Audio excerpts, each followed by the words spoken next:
Rest in peace, Gonzo.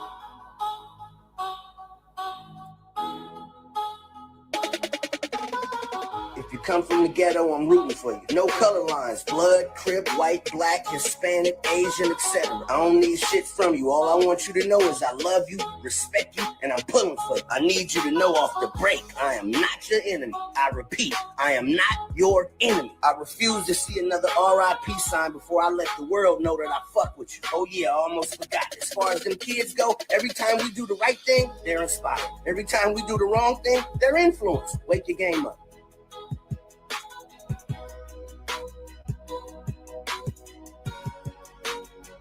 Learning that one person is now dead after the shooting in White Center that we have been talking about all morning. This happened about 8 last night near the Shell station right near Rocks Hill Park. Detectives say the suspect fled in a car, but no description yet for the car or the person. The victim taken to Harborview, where he later died.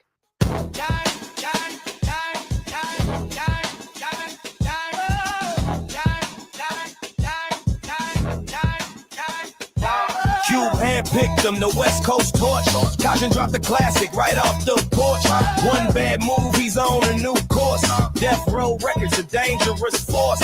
Chill with Pac in his wildest days. So how this soldier get lost in the haze? This is the story, the pain and the praise. The tragic tale of Gonzo caught in the maze. West Coast 90s, a whole other scene. Dre, Snoop, Pac, Cube, Rap King, so mean. Behind the legends, soldiers unseen. A man who lived a wild, chaotic dream. Got the cosign, join the regime. They called him Gonzo, a tragic thing. Born in LA where the streets talk loud. He and his crew caution made the block proud. Ditch class for rhymes, standing out from the crowd. One studio track had his destiny vowed. That one song put him on the map. No turning back from the gangster rap trap. Whoa. The goal was Cube, the king of the block. Hunted him down, gave a knock-knock. Handed a demo, a key to the lock. Months later, that phone call hit like a shot. Cube loved the song, signed him that night. South Central scandalous shined a bright light. Cube handpicked him, the West Coast torch. Caution dropped the classic right off the porch. One bad move, he's on a new course. Death Row Records, a dangerous force. Chill with Pac in his wildest days. So how this soldier get lost in the haze? This is the story, the pain and the praise. The tragic tale of Gonzo caught in a maze.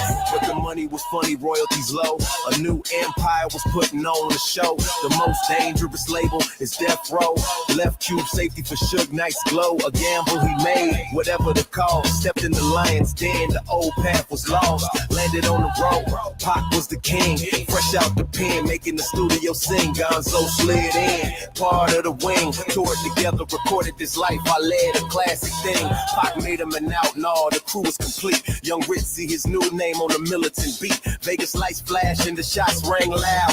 Tupac was gone, head in the cloud. The Death Row castle started to shroud. Suge went to prison, scattered the crowd. Gonzo left the label, the dream was dead. Fought with the outlaws, friendships were shared. A forgotten soldier, full of the dread, but the man kept working. A true survivor, dropped a solo album, a real deep diver. Pac tracks locked up, killing the fire.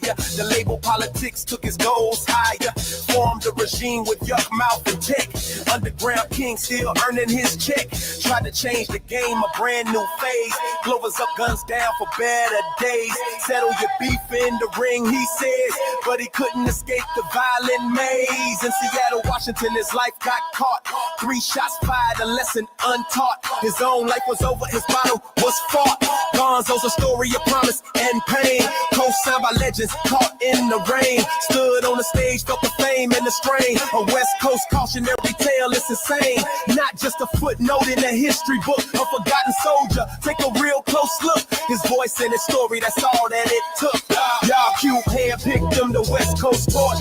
Caution dropped the classic right off the porch. One bad move, he's on a new course. Death Row Records, a dangerous voice. Chill with Pac in his wildest days. So how this soldier get lost in the haze? This is the story, the pain and the praise. The tragic tale of Gonzo caught in a maze. For more untold stories, the real and the raw, smash that like button and subscribe to it all. Thanks for watching, now answer the call. Hip hop is a graveyard. R.I.P. to all of our fallen soldiers. And shout out to Jaguar Rights for shining light on this industry. Yo, Cube handpicked them the West Coast torch. Caution dropped the classic right off the porch. One bad move, he's on a new course. Death Row Records a dangerous force. Chill with Pac in his wildest days. So how this soldier get lost in the haze? This is the story, the pain and the praise. A tragic tale of Gonzo caught in a maze.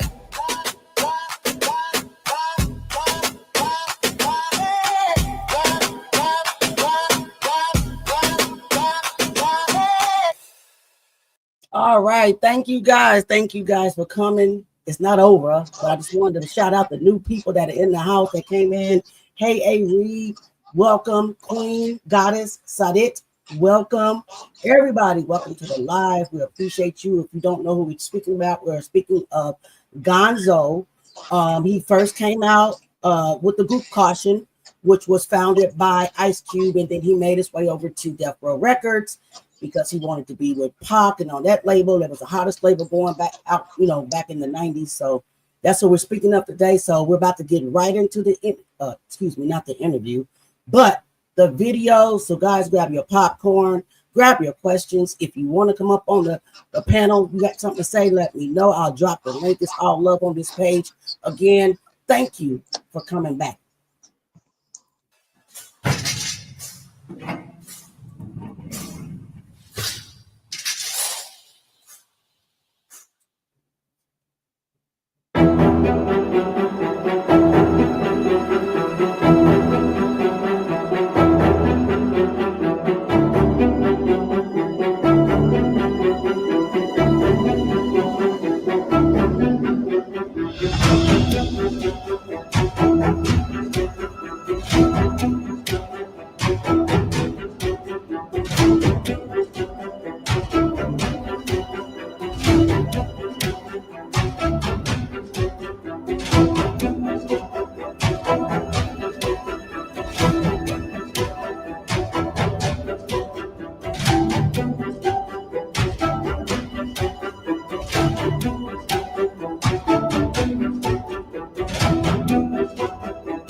Picture 1980s South Central helicopters chopping overhead, Benzes rolling on chrome, and cracked vials crunching under kid-sized sneakers. Gonzo's voice cuts in. Man, Mom's was knee-deep in the game, Pops too. So I'm right there, 7 years old, watching the whole city flip the day crack hit. Wild times. Before the chains, before the tattoos, before anyone called him Gonzo, he was just Ronald Moore, a kid on 60th and Crenshaw trying to dodge the next bad news. Born February 4th, 1976, he opened his eyes to a block already on fire. This isn't the record label story? Not yet. This is the basement level, no polish look at how a boy from a rolling 60s neighborhood grew into the man we'd later hear on tracks with Cube and Pac. In the early 80s, South Central ran on pure tension. Reagan's budget cuts yanked jobs, and crack rushed in to fill the gap like the world's grim punchline. Ronald's parents weren't background noise. They were full-on characters in the plot. Mom ran numbers, re-ups, whatever kept rent paid. Dad, when he wasn't hustling, taught lessons no textbook offered. How to read a room, how to angle your sneakers so you could bolt quick, how to breathe when the block was quiet and nobody knew why. On their block, red and blue weren't colors. They were contracts signed in blood. Ronald's earliest memories? Not cartoons. He remembers helicopters hovering low enough to shake the porch light, the sudden pop that split Saturday cookouts in two, the chalk outline that lasted longer than any hopscotch grid. By 7, he could tell a firework from a .22, knew which neighbors were business partners, and which ones prayed for daylight. Crack didn't tiptoe in, it kicked doors off hinges. One day, his cousin late flashed a tiny white rock and laughed when Ronald asked if it was candy. Nah, little cuz, Devil's Jolly Rancher.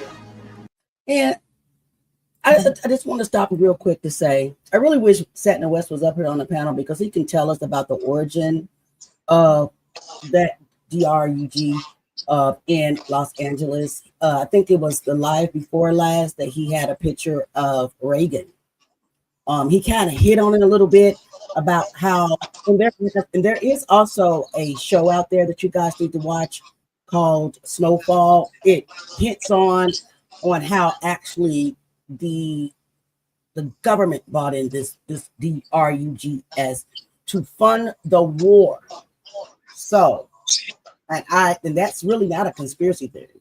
That's real facts. So, thank you, Mr. Reagan, for destroying a whole era. It's ridiculous. They would not, they would not stop drugs. It's part of their program in their life. Every day they wake up, I said, well, we're going to go over to her house and get high and do this, or we're going to do that today, I started smoking weed when I was in the 4th grade. It wasn't no big deal. I just smoked weed every day. Every day? And I still smoke weed every day. I used to smoke weed before I went to school in the morning, but I had to stop that because when you can't smoke weed when you're on your way to school because you can't comprehend to what the teacher's saying, you be in your own world. So I smoke weed like after school or late at night. Go to sleep. Yeah. On the front porch of the home next to Jim Cope's store, 3 young women, none of them yet graduated from high school, passed the time. Everybody into cocaine nowadays because there's so many base heads out here. People that smoke through the base pipe. And That's why everybody's starting to sell cocaine now. If I was to take a hit off coke, then my eyes would get real big. My heart would be beating fast, and I'll be looking on the ground. All these white specks I would think was cocaine. Weed don't make you tweak. Weed don't make you be up with your eyes like this, wanting another hit, like coke does. They just tweak out, just like my friend. He killed this girl, and it was so bad that, they was smoking. They were smoking on a pipe, and they killed her and threw her body in the closet. Wait till they finished smoking and call ambulance for her and all that. Coke dealers, they point out girls down the street and tell me, what she done did just to get a little $20 rock, She'd be having sex with dogs, or she'd have sex with 5 or 6 men, just for a $20 rock. Okay. I think if they, come to jail or something, or, something that's going to teach them a lesson, not to go back and do it again, that'll probably be the only thing. But a lot of people still don't see it that way, because I got peers up here, who is just waiting to get back out and do the same thing over again, Remain seated and come to order. Court's now in session. Good morning. In juvenile court, Judge Wilmot Sweeney must decide how to treat young drug dealers. They come in and they look like kids, by golly, and they're accused of all these things. And if you don't know it, if you haven't read the record, he's just like anybody else's little teenager. He admitted the sale of cocaine to the court and the violation of probation. Sweeney presides over an increasing number of cases where teenagers are accused of selling hard drugs. Here, a young man was caught selling cocaine while on probation for a previous drug violation. I would ask the court to give the minor a chance to show the court that he will do well on probation. I believe that the minor is motivated, and I believe that his stay in custody, some 38. Okay, let me pause it right there for a quick moment. I did drop the link in the chat. I also sent it in your WhatsApp as well. Alina, we don't know who this young lady was. This is an old video of when that drug crack first came out. So these are random people, I guess, giving interviews on telling us how this drug basically personally affected the neighborhoods in South Central LA, period. So Seth is here now. So honestly, he would probably be the best one because he had front row seat, right, to what was happening. So he can kind of shed more light on how it was down in LA. So Seth, you got the floor, sir.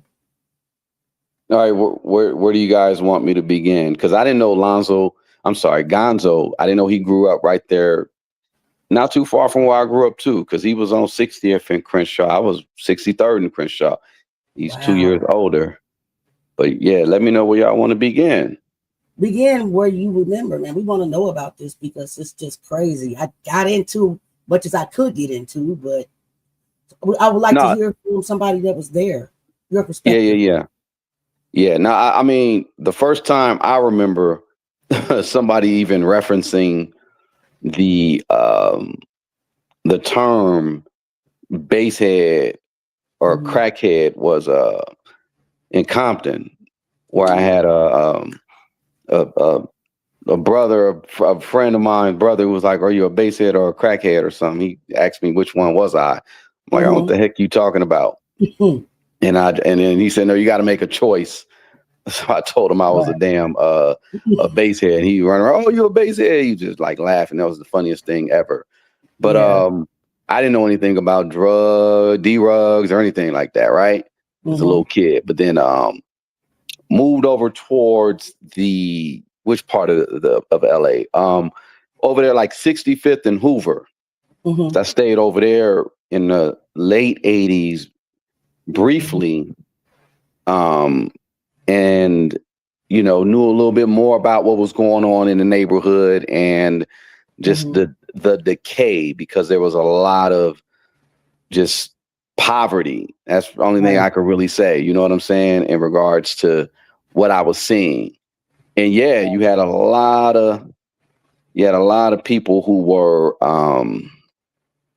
pretty much on that stuff. And side note, even when I was in Compton, I have to think about it now. My neighbors, and my buddy, I ain't gonna say his name, but a buddy of mine, he pretty much both moms and pops at the house. They had a nice house, etc. He had like a horse in his backyard and all that too. But I had to think about, I'm like, I think they were drug addicts too. And this was, pretty decent neighborhood in Compton. And then when I moved to LA, it's just, you just wouldn't know who was, on the substance. That's pretty much how I could say it. You really didn't know who was doing what, but it became prevalent later on. It became prevalent, like who was really on the narcotic, because you start to see by the 90s the real devastation of what this drug did. And what the girl was saying in the video about they would call them strawberries, girls who would sell their body for the narcotic. That's real. Like, and that was sad, a sad reality, but that was real. You saw that a lot. And, by the time I say early 90s, you really saw how it took a toll on the community. Yep. So yep. Wow.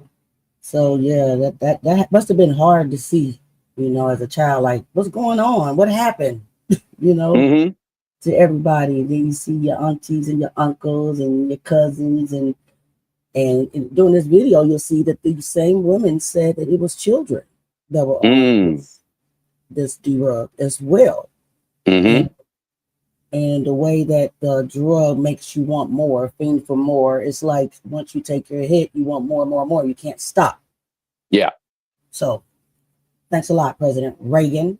And the DEA and the CIA. That's the CIA. That's Bill Casey, the head of the CIA. That's Noriega. That's the Iran-Contra. That's all that. Yeah. Did you watch Snowfall? You know what? No, I didn't see it all. Okay. I didn't see it all. Okay. Yeah. I really would like to know how close to the truth. No. And I hear reading you. is fundamental. Yeah, she's talking about Nancy Reagan. Yeah, I remember that. I was in grade school when that came out. Yeah.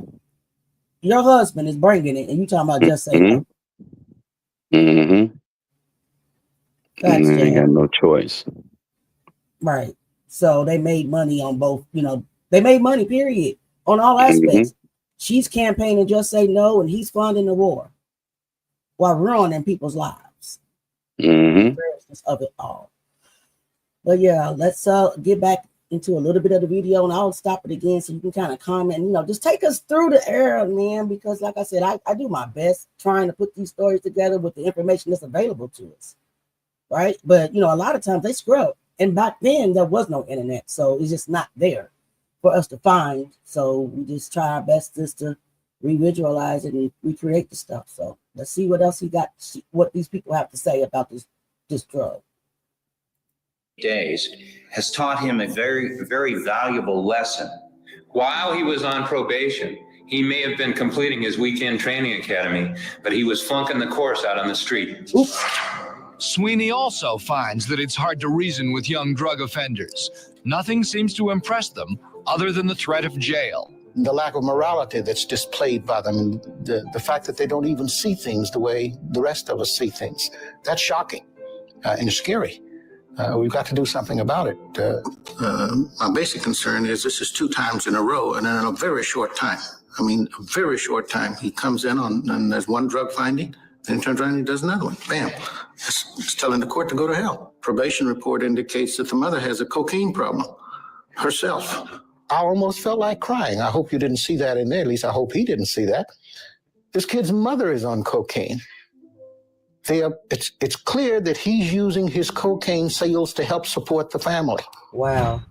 But what in the world do you do when those kinds of pressures are being put on a 16-year-old kid? You can't say, don't love your mother, son. Of course he's going to love his mother. I've got to consider taking him out of the home and placing him somewhere else. All right. So I got a question. I have a serious question. So we know that they brought the drugs in to fund the war, but to me, it kind of it was more than that, because they targeted the poor community. So were they also? I mean, that's around the same time I think that the hip hop agenda changed, or right before it, right? Were they also trying to fill up the prisons? Because what this judge, and I really appreciate this judge because he actually humanized him having to judge this kid that basically didn't have anything else that he could do but to try to help feed his family, but to turn to the sale of narcotics. What do you all think? Do you think that it was more than one angle that they were trying to pull off? And were they also trying to fill up the prisons as well as take down the poor and Black communities, as well as fund the war and everything else you could think of? I think so. What do you guys think? Yeah, they knew that. So this is how they figured things out, and they forecast in the future as far as like who to build prisons for, and they primarily target Black boys. And what they do is, essentially they figure, the second and third graders test scores and these kids' capabilities, what it is that they'll be able to do scholastically. By the time the second and third grade, they could figure, okay, in about 10 or 15 years, we know we'd have this person will be in prison. And they pretty much, they figure, okay, they'll forecast what it is that they need to do for the prison industrial complex. Now, so I would say at the beginning of the crack era, I was a certain age, and they could have targeted me to be pretty much in prison by the time I was 18, 19, or whatever, followed the wrong trajectory. So essentially it was a case where they were looking forward to saying, okay, we're going to have these people as criminals. We'll be able to use them because when you're in prison, you're going to be used. It's not like you're just going to be sitting there for whatever. So they figure they'll make money off of them then. And then they figure they would, spread this chemical. It was basically what it was, chemical warfare on a certain populace to get rid of them. I mean, I still remember the propaganda they were running with, and they were like, "Oh yeah, if you smoke crack, you're gonna die." Or the DARE officer would say that, and I was like, "Man, I don't believe that." My uncle, I saw he hit the damn pipe last night. He's still alive. Right. So they were basically targeting a certain demographic, pretty much for the prison industrial complex, and you see the evidence. You can look at it 20 years later and you see what it is. Yep. And I was blind to everything they were doing back then. I was a kid too. So yeah, it was just, I just saw everybody start changing, and everybody like tweaking for this rock. You know what I'm saying? It's just crazy how it turned the world upside down. And then back then, I think later on, correct me if I'm wrong, they put a life sentence, basically, clause. If you got arrested for, trafficking and stuff, you can get more time in prison for selling that than you could murking somebody. So it definitely was, to me, to fill up the prison as well with people that look like me and you. Right. Yep. Wow. All right, let's watch a little bit more, guys. This is crazy. All right, now, James, I'm ordering you to camp. If you come back with drugs, I got to escalate. That means I got to get tougher. And the next highest place is California Youth Authority. You don't want that. Tough is one of my A things. I take the view to the kid. You've told everybody to go to hell up to me. If you'd been listening to your mother in the first place, you never would have gotten into any trouble. If you'd listened to the cop on the beat, you never would have gotten into trouble. If you'd listened to your school teacher, you never would have gotten into trouble. And finally, you're here dealing with me. I am the last step. You will not tell me to go to hell and get away with it. Hold on a second. Judge Sweeney isn't at all sure that the punishment he imposes will change the behavior of drug dealers. But the law gives him very few tools to work with, and he doesn't want to simply give up. Finally, we're asking that the court order the minor to pay $100 as a restitution fine to. We've got to say that something can be done at this level, and I insisted that we try hard to do that. What frustrates Judge Sweeney is that from the bench, he is powerless to change the environment in which drugs and violence flourish. Neighborhoods that may not look like the tenement-ridden ghettos of the East Coast, but where single-parent families are the rule and poverty pervades.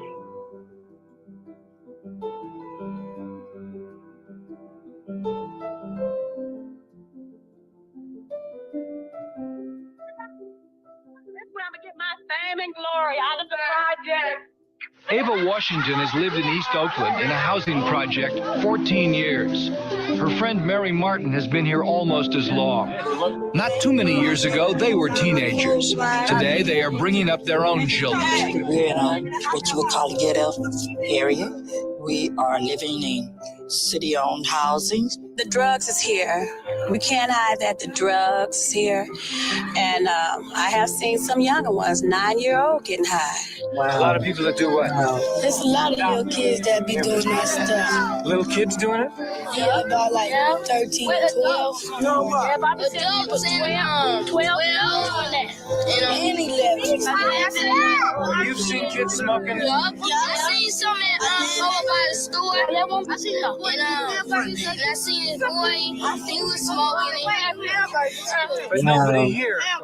No. But it's more than smoking dope that disturbs Ava Washington. She is ready to quit her job so she can stay home because of the violence, the shooting, that is all too close. Her 17-year-old boy had a close call recently when he borrowed her car. I got a bullet hole in my car now. Why? Drugs involved? And I'm not going to lie, it's drugs. It's drug related. And then again, it's this peer pressure thing. And who gonna outdo each other? You know, what projects is the baddest, you know? Because they come through here right now, like we sitting out here, and they've been coming through here like once a week. And the boys that's playing over there at the basketball court, they'll just start shooting. Don't care who they shooting at, they just begin to misfiring. Yeah, there be a lot of shooting around here. Sometimes it be at nighttime, sometimes be in the daytime, people be playing. But if I hear it, it's right by me. If it's right by me, I'll run. But if it ain't, I just keep playing. Last week they came out here firing guns, and all my children was out there, 5 and 6 year old. You know, and I'm at home. I have to call my son, hey, get them home before they get shot. And I mean, they be shooting for real bullets and guns out here. Sounds like you liked it. I mean, I did, man. I like the excitement. So, set panel, got a question. Do you think that when this drug came out, also something else just came to me, is that when the real gun, the pow violence started? What do you guys think? I kind of think that is when it starts, because back in the day before that, you heard about just fighting, hands fighting, maybe a baseball bat or a rock or something like that. But when that particular drug came, a lot of the guns came with it. Yeah, so, I agree. Were they was trying to basically make us take each other out. What you guys think? Yeah. That's government exactly brought what I them in. think. Yep. If you want to wipe out a race of people or take over a country, like this happened in Australia. The D-rugs were coming from China. China wants to take over. It depends on where these things are coming from, but it's make them cheap, make them available, flood the streets with them, and people will just take each other out. It's an easy way to get rid of people. Yeah. And at the same time, everyone benefits. Funeral home benefits, the jail benefits, courts benefit. Right. Everyone benefits, but it's the prices are downfall. Yeah. So with this one particular drug, they basically started a war between us, right? Infiltrated the Black community to kill us, make us basically addicted to this drug, to take out one another and fill up prisons, basically. Crazy work, man. Crazy work. Yep. Oh my God. But like said in the way, I said earlier, though, it was really analyzing us because I mean, if you look at it, it was like okay, step one, step two, and to put it like how Tupac said it, give them things, step back and watch them take out each other, and that's what was really happening. It was flooding the neighborhoods, but you know, black neighborhoods mostly. Yeah. So it was pushing us towards something. Yeah, I agree, guys. Sad story again. Sad beginnings again. So, all right, let's watch a little bit more. Wow. You know, I like, adventure. I'm the kind of person go after excitement, danger. You can get killed though. I know that, but I was scared of dying, right? When you come close to dying, it's even funner. There been times that I came that close to death and laughed about it the same night, a couple hours after it happened, just laughed about it. There is the constant adrenaline rush. And I think that's why the street life is so hard. It's so hard to seduce someone away from it because that's where the excitement is. What do you offer in exchange for that 8 to 5 on a job? Joanna Henry supervises young offenders at the Los Cerros camp and in the streets of Oakland. She's been a juvenile probation officer for 20 years. Like Judge Sweeney, she uses the threat of arrest and of confinement to try to change the behavior of her wards. She finds it nearly impossible to convince them there's anything wrong with drug dealing. It's going to cost you your freedom eventually. Very good chance it could cost you your life. She is pessimistic that her work will have any permanent effect. It's very clear I have to stop his dealing by taking him through the court process and getting him off the streets. Now, whether that solves the problem in a larger context, I don't think it does, because his warm spot on the sidewalk is filled probably before our court process is finished. And what it does for this person as an individual, does it turn him around? Does it change him? I would say in general, no. It stops him for the time that we've got him.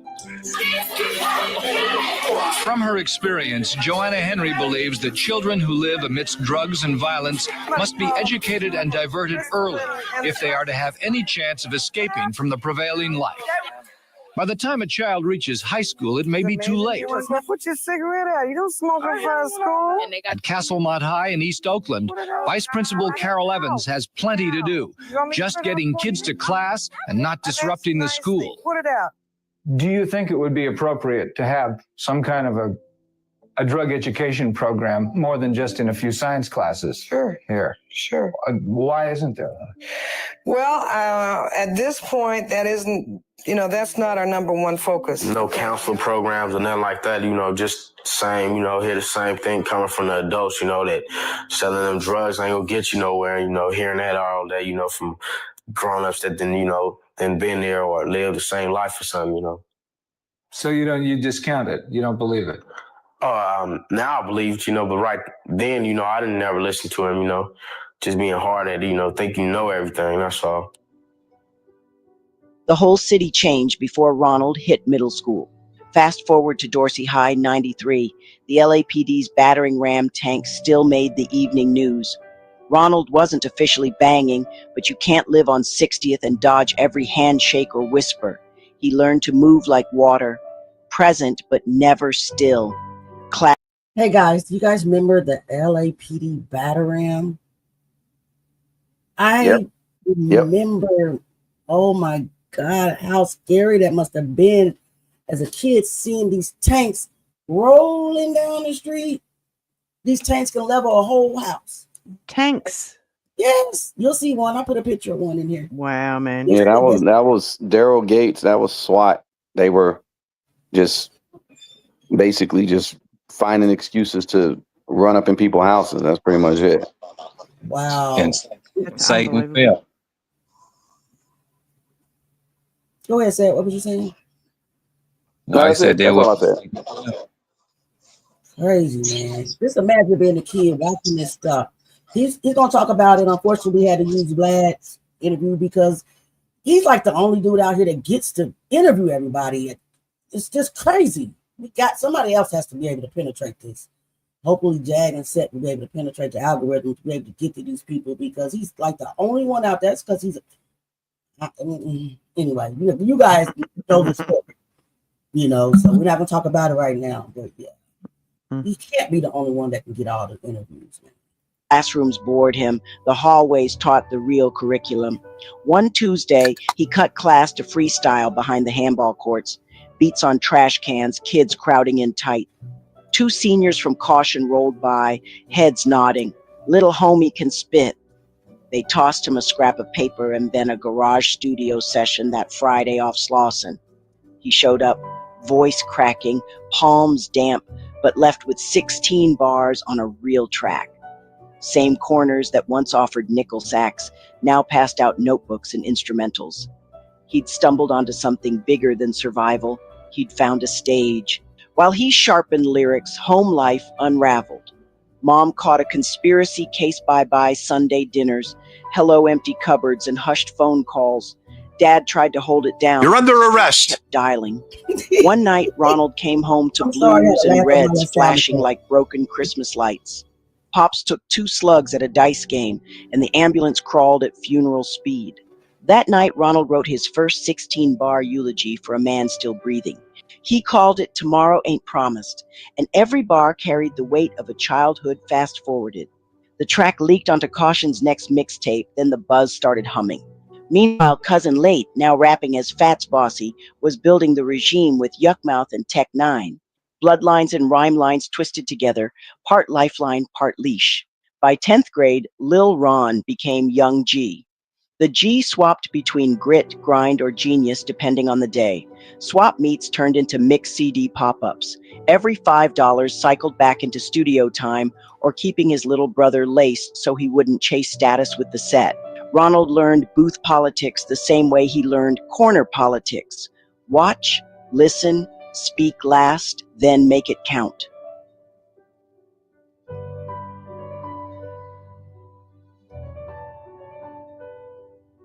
Today, I need you to take account of every time you hear someone using God's power to express their frustration. I put that on God. Lord knows I'm telling the truth. If I'm lying, God can strike me down. Even putting shit on your mama. That's the mothership that brought you to this planet. I put that on my mama. And a lot of that shit comes from insecurities of shortcomings that didn't happen in your life that makes an ascetic inside eating your ass from the inside out. Wake your game up. All my people over in England, Nottingham, a.k.a. Shottingham, War Riders, the Regime, Caution, South Central, Oak, Gonzo, Yuckmouth, Anarchy. Wait till you hear this joint. Yeah. It's just... Yeah. It's just a little preview. Shout out to all my people. Friday ciphers became Saturday house parties where a blood and a crip could nod shoulder to shoulder for 3 minutes and 30 seconds while the mic leveled the block. In the heart of Los Angeles in the 1990s, a new voice was rising. His name was Gonzo. More than a rapper, he was a storyteller, a son of South Central, a soldier of the West Coast. His journey was filled with triumph and tragedy. This is the life of Ronald Gonzo Moore. He was handpicked by Ice Cube, the chosen one to carry the West Coast torch. His group, Caution, dropped one of the most anticipated records of the era. But a single fateful decision landed him at the most dangerous record label in the world, putting him in the inner circle of Tupac Shakur during his most explosive years. So how does a rapper with a golden ticket end up as one of death row's forgotten soldiers? This is the tragic, untold story of Gonzo. In the 90s West Coast hip-hop scene, you had absolute giants. Dr. Dre, Snoop Dogg, Ice Cube, and Tupac weren't just rappers. They were cultural forces shaping the sound and style of a generation. Their stories are basically the Mount Rushmore of rap. But behind these titans, there were legions of other soldiers, incredibly talented artists who got swept up in the whirlwind. Their stories are just as crucial to understanding the era, but they're often lost in the liner notes of history.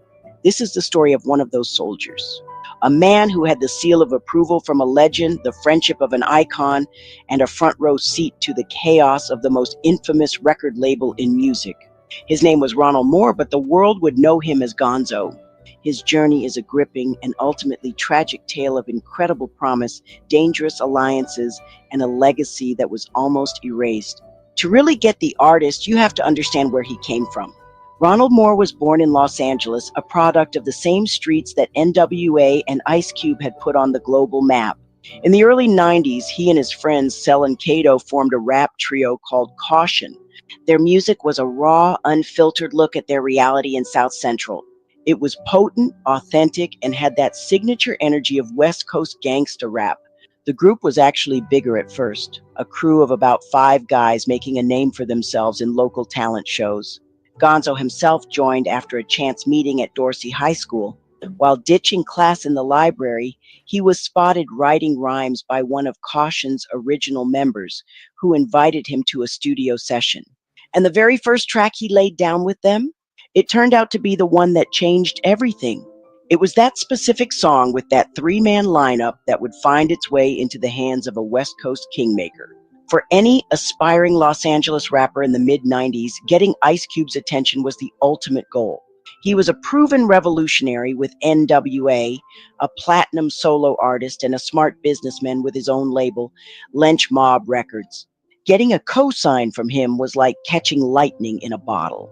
Well, for Caution, lightning struck on the campus of USC. The group heard Cube was there filming the movie Higher Learning. So they did something unbelievably bold. They tracked him down. They didn't ambush him with aggression, but with a demo tape. They just waited for him to come out of his trailer, knocked on the door, and handed it over. Months went by. Then the call came. Cube didn't just like the tape. He wanted to sign the trio from the last song he heard, the one featuring Gonzo. Cube played it once, rewound, played it again. Who's the kid on verse 2? 2 weeks later, Gonzo, 17, palms shaking, signed paperwork on a table above a furniture store on La Cienega. When he walked back into the sun, the city suddenly felt like a partner instead of an opponent. Just like that, Caution was signed to Lynch Mob Records. In 1995, they dropped their debut album, South Central Los Scandalous.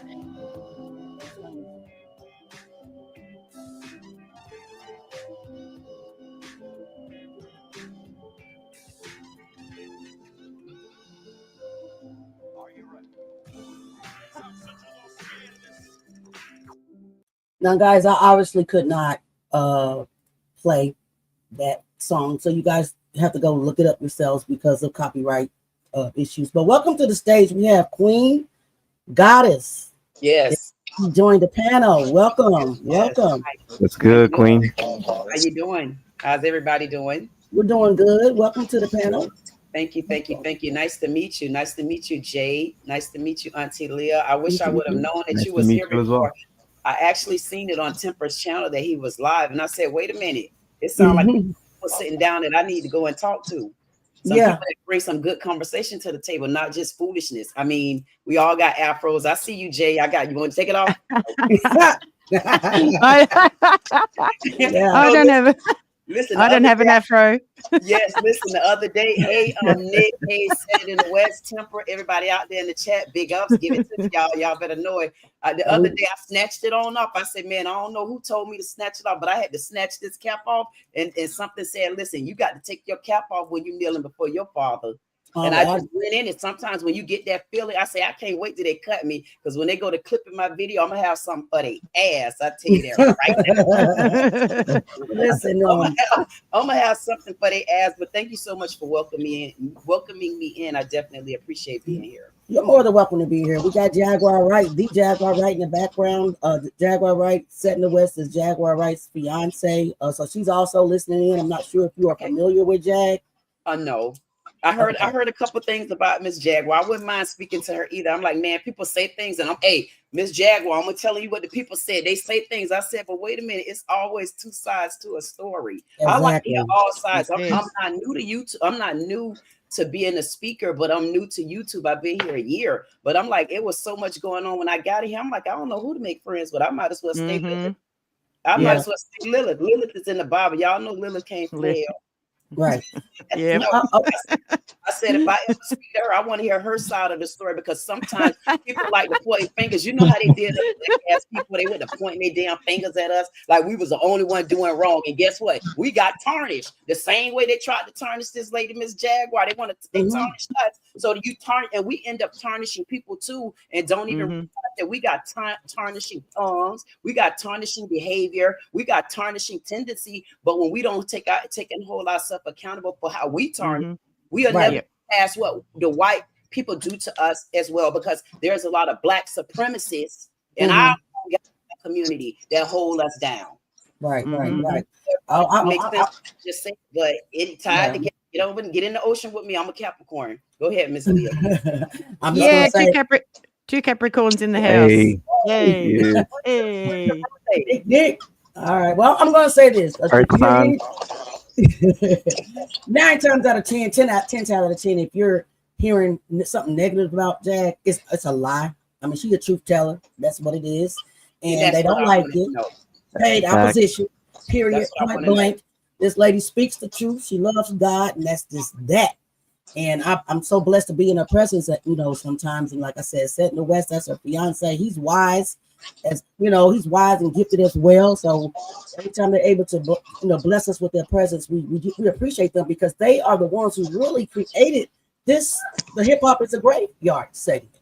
They created this, and just allow us to carry the torch, while they're focusing on other things. But they are the creators of this. And Jaguar, right? She's the wisdom behind it. You know what I'm saying? So, you know what? And I want to say this too. Sometimes, and it goes in. I'm not getting us off the subject, I promise, because it says hip hop is a graveyard. And when it says hip hop is a graveyard, we can take ourselves out of hip hop, because not everybody was a part of hip hop either. But a graveyard, we all laid down in it. Because I feel like at one point until recently, I was in the graveyard. Okay, now. If y'all go and look at my channel, and I'm not being funny, I damn near live at the graveyard, because them the only ones don't stab me in my damn back. I can look all around the graveyard and don't get attacked. Because when you can sit in the graveyard, tell me you can't face some demons.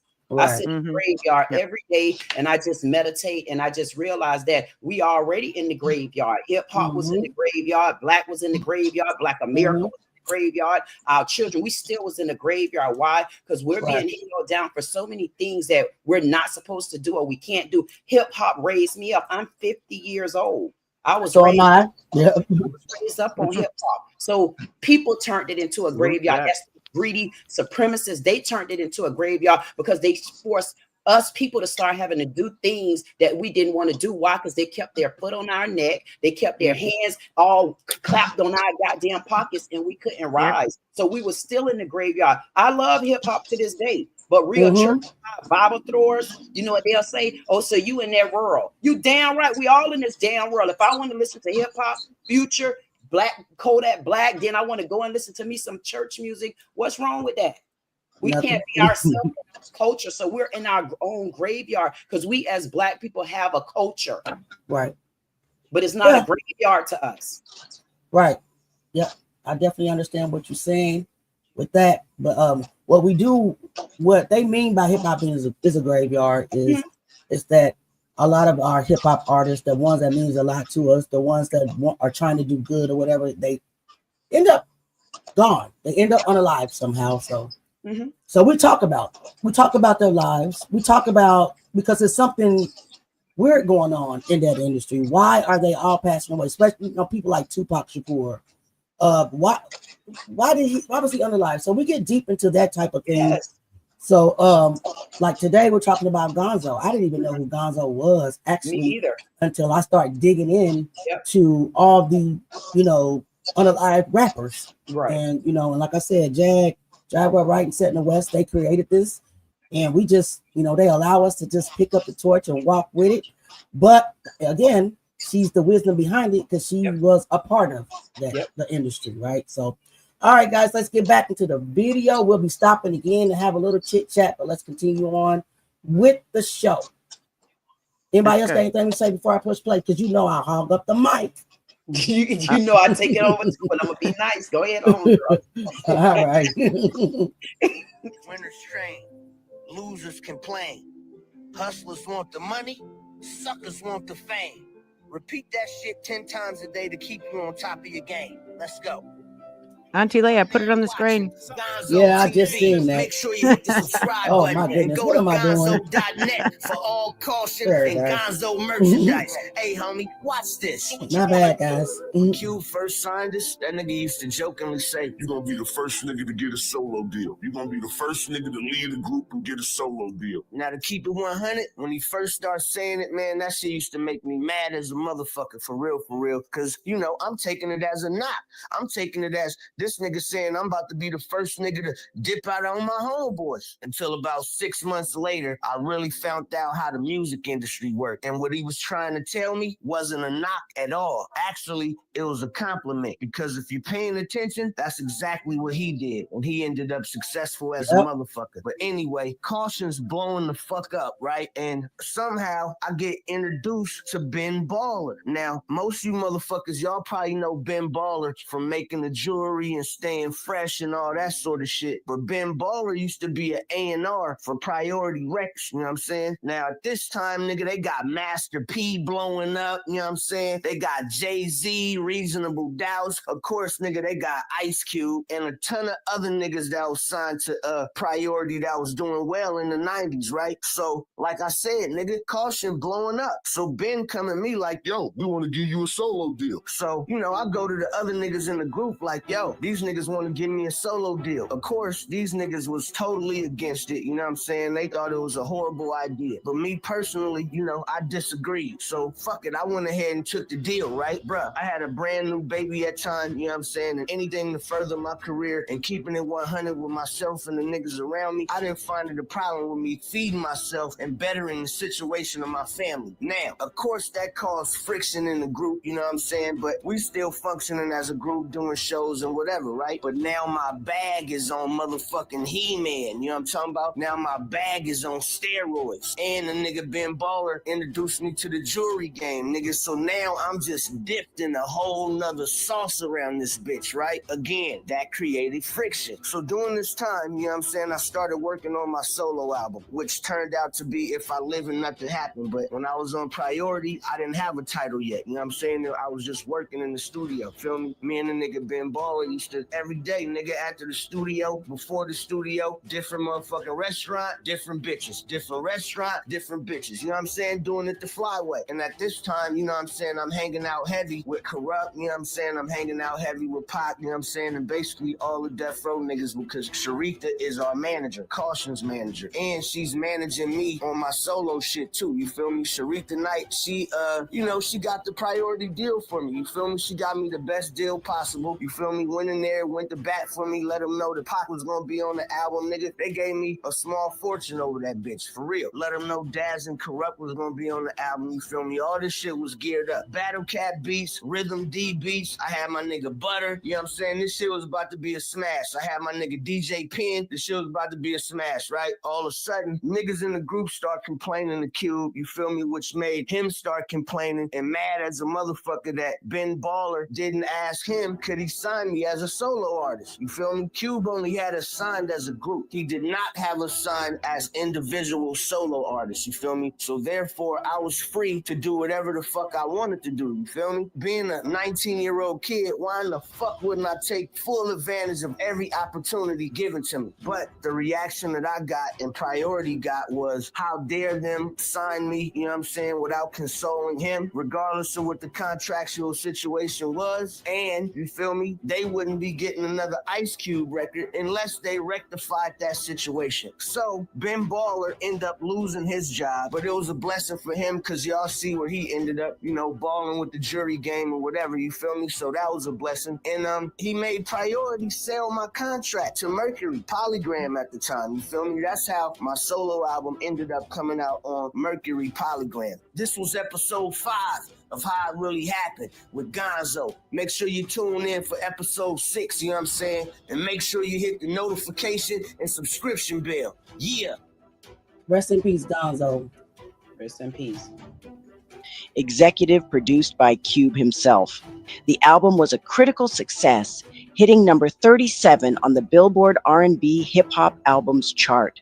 It had the classic single, What You Want to Do, and all the makings of a landmark West Coast debut. With the backing of a legend like Cube, it seemed like Gonzo and Caution's future was set. Signing didn't erase the block, it just swapped corners. Every studio session ended with a drive past 60th and past the liquor store where his cousin caught a slug over a dice game. Finally, he had to pass the yard where crack vials crunched under his sneakers. Some nights he'd park on the old block, hood warm under his back, city soundtrack on repeat, sirens, hydraulics, somebody's mom hollering for dinner. The Cube deal wasn't an escape hatch. It was permission to turn the volume up on the story, and that responsibility weighed more than any street charge ever could.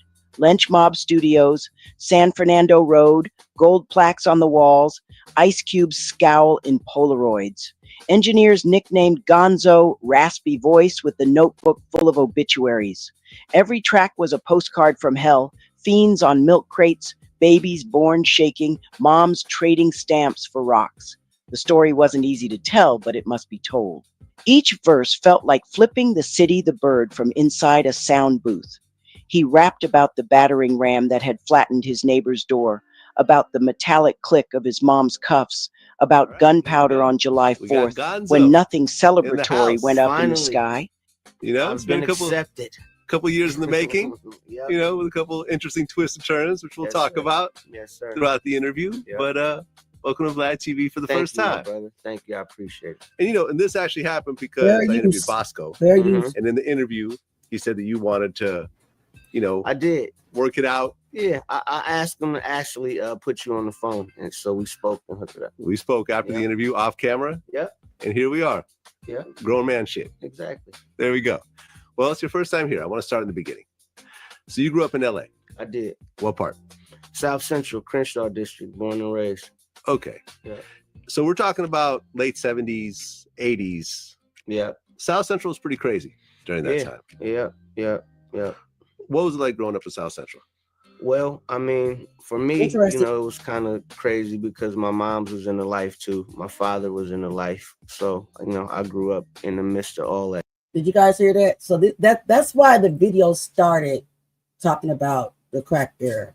He just said that as a kid, his mom was in the life. And not only was his mom in the life, his dad also was in the life. Now, what you will learn is that Gonzo's mom was a dealer, a weight dealer, not just say corner, I'm selling you a rock here, right? She was a weight mover. And that his dad was a pimp. And all these things they did right in front of this kid. Crazy work, guys. Crazy work. Nick said something interesting as well. She said that in late 1998, Polygram was bought by Seagram, which then absorbed the company into its Universal Music Group unit. So that's crazy. We all know about UMG. Thanks to Jaguar, right? We know about a lot about UMG. So I just thought that was super interesting. Like, why would you allow your kid to see you openly do these things? Right? Where's the protection? So, all right, let's get back into it. Anybody got anything to say to add to what I just said? I wanted to hear a little bit more from Gonzo. Vlad, because I want to know what he said back then, because he just made a statement here recently. Well, we need to compare his words from back then to what he just said like a couple weeks ago or so. Yeah, I'm not a fan of Vlad, so I don't even know. It don't seem like I'm a fan of him either. It seemed like he's the racist tongue. Yep. I don't want to get on him. As a matter of fact, I got him written down in my book. I say he's on my hit list like the rest of them. I'm gonna get him. He is on my hit list because I want to make sure that he's not a tongue twisting ass twangler, because he literally just made a true hard down racist statement as Black America. And I would like to know why. Just because you got mixed kids, that don't give me the impression that you like my black ass. That's bad. And I definitely would like to talk to him. All right. You can play it. All right, guys. I want to hear him too. Yeah, I mean, he's not the greatest interviewer at all. If you if you ask me. Now, because I am playing his content, I'm not going to really get on Vlad like that. I'm going to try not to because I don't want to strike. But Vlad TV, I'm using this under the fair use of 1976. Gonzo's not here for me to interview myself, and for some reason, you're the only one that captured a real interview. So that shit, you know what I mean? So I could vividly remember when crack first hit, and the weeks before that shit hit. You feel me? Right. Okay. When you say in the life, what does that mean exactly? That means my mom was an active drug dealer. That's how she supported us, and my father was a pimp. Really? Yeah, it's weird, right? Okay. So would he have some of his girls at the house? You Or know what? he kept that separate? You know what? My mom and my dad broke up because actually my mom, she wanted to move to work. But a true pimp, he want to sell some, he about the women. Yeah. So that they ended up splitting up, but still actively in my life. So it was, weekends, pimping with daddy, Monday through Friday, tapping the scale. Okay. So being around your dad and having these girls around, at what point did you realize that these were not just his friends? These were actually his employees in a way. Well, I mean, very early on, I would say, when actually you go to your dad's house on the weekend and, everybody's fighting for your attention as his son. So you very quickly realize that there's some sort of hierarchy going here. Okay. And when you talk about pimping, I mean, it's glamorized, but it's a pretty hard life. Definitely. Dealing with a whole bunch of women with a bunch of personalities, and you're technically in a relationship with each and every one of them. Definitely. And then they have their own set of issues. These aren't just regular college girls that are doing this. These are girls with deep-seated problems and so forth. And, and I've interviewed a lot of pimps over the years, from Don Magic Juan to Fillmore Slim and some Shout others. to the greats. That's right. That's right. So would you see some of this drama kind of break out with your dad? Definitely. I mean, in the movies and stuff, it's all, that shit is all scripted. But when you on Hollywood Boulevard or, Sunset back in those days, or San Diego back in those days, it was a circus. It was a zoo. It was a rodeo. Yeah. And you're 5 and 6 years old, you get to kind of roll with the punches of all the chaos. Okay. I guess. Hey, Seth, you still with us? Seth, if you still here, can you tell us a little bit about how Sunset Boulevard was back then? He may have stepped away from the mic, but Seth West, he's from LA. He lives in, well, I don't know where he lives now, but he's from LA. He was there, and he's able to give us a lot more insight on what I can find on YouTube. So if you're there, Seth, can you tell us a little bit about a little bit about what? Sunset Boulevard, what he was talking about? I guess just as far as what the heck this thing ain't charging up. I guess as far as what Sunset Boulevard being a stroll of some sort, yeah, maybe that's what he was talking about. Because LA was different back then. So I mean, if he's referring to his dad or whatever being a P, then yeah, that's there were many different areas where you had pimps. You would have pimps on Hollywood Boulevard, Sunset Boulevard. I mean, they were all over. They were, I mean, it ain't like how it is now. I would say IG is the new Hostro, if you really want to talk about it. But so before you had the digital, here go your shirt.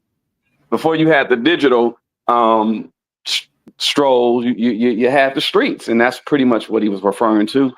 Right. Yeah.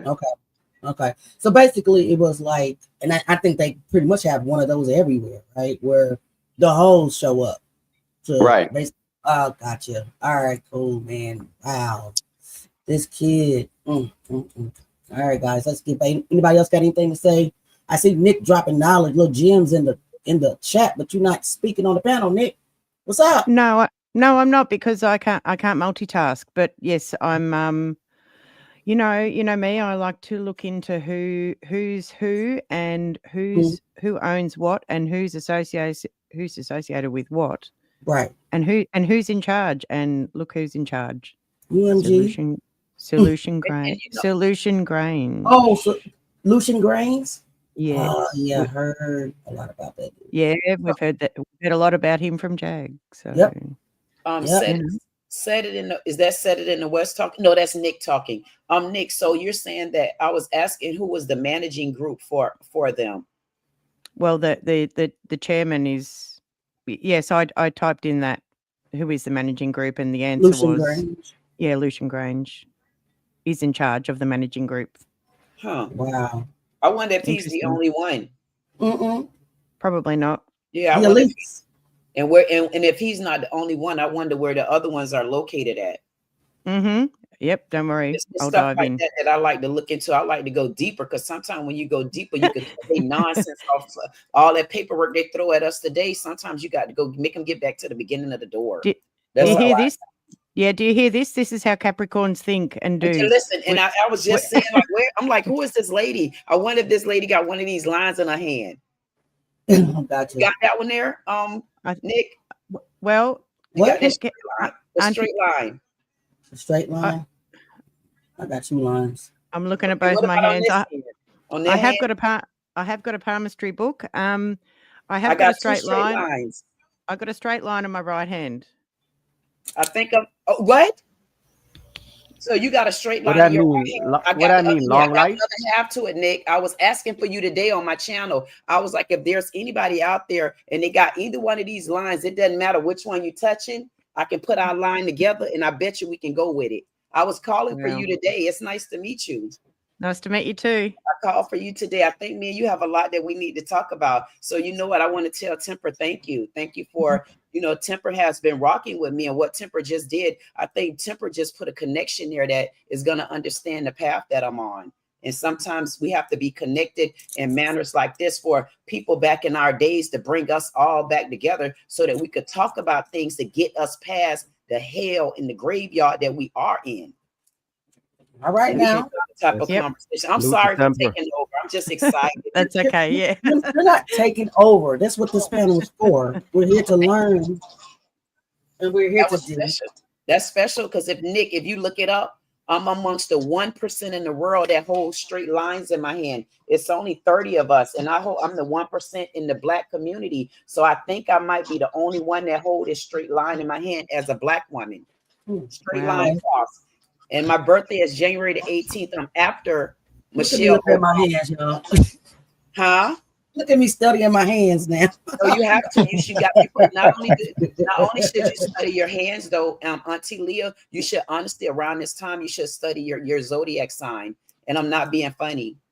You should study your zodiac sign because your zodiac signs are meshing up now. But if you notice, there's a lot of smoke on the ground because we got the immigration thing going on. We got the protest going on. But you got to bring things in the air now. If you're trying to figure things out, you got to get out of the noise. You got to get out of the commotion. You got to come up in the air. And if you come up in the air, you're going to run into clouds. You're going to run into stars. And you're going to run into planets. So right now in 2025, Jesus' birthday is presumably on the 25th of December. So you get to see the day of 25, and you will be amongst the ones that make history to also see the year of 2025 next to his age. So and I'm 50 years old.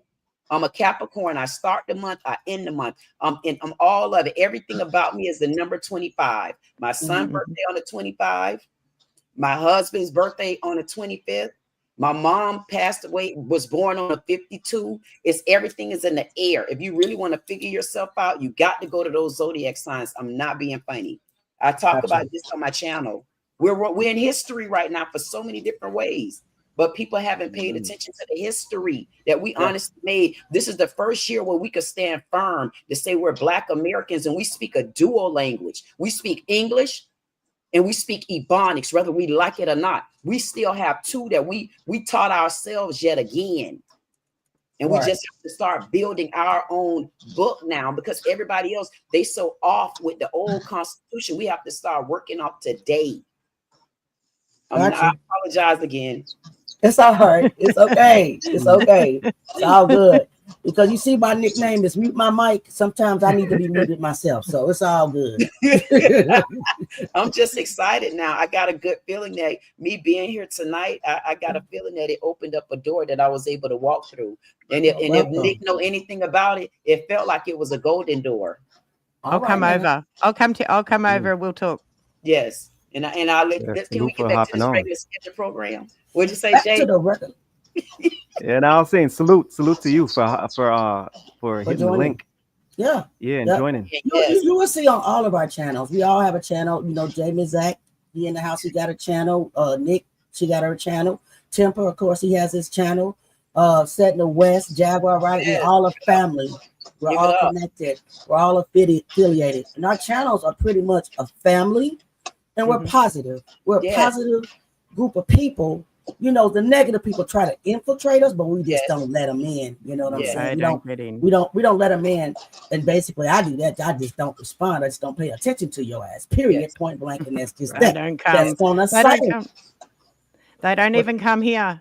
No. Auntie Leah, they don't. They're not. They know they're not welcome. We're too strong. They don't come. They know better. Yeah, they know better. Yeah. Of course. Too strong. They're not paying attention to your ass at all. So. And that's what I'm doing. That's what I'm doing right now, Auntie Leah. I'm actually forming. I formed a association called Socialist Civil Circle. And what I want to do is I have to sit amongst the smart people like myself, people that want to sit around and talk about growing this damn earth and not just sitting in their city talking and being on social media and don't honestly having nothing to say, wasting all my time, ears, and energy. It kind of annoys me when I hear it. So in my Socialist Civil Circle, I'm looking for people that honestly know how to get the word out. I'm talking about stomping the ground. I'm talking about real issues. Also, like, you know, other things that are going on. Like, why would you be over here fighting for a state and you're not there? If your heart and soul is about changing things in the world right now, why aren't you fighting for what's right in your area? Just little things like that in my Socialist Silver Circle. So I'm still looking for a couple of more people to come with me, because NAACP is honestly, they're basically a do-away for me.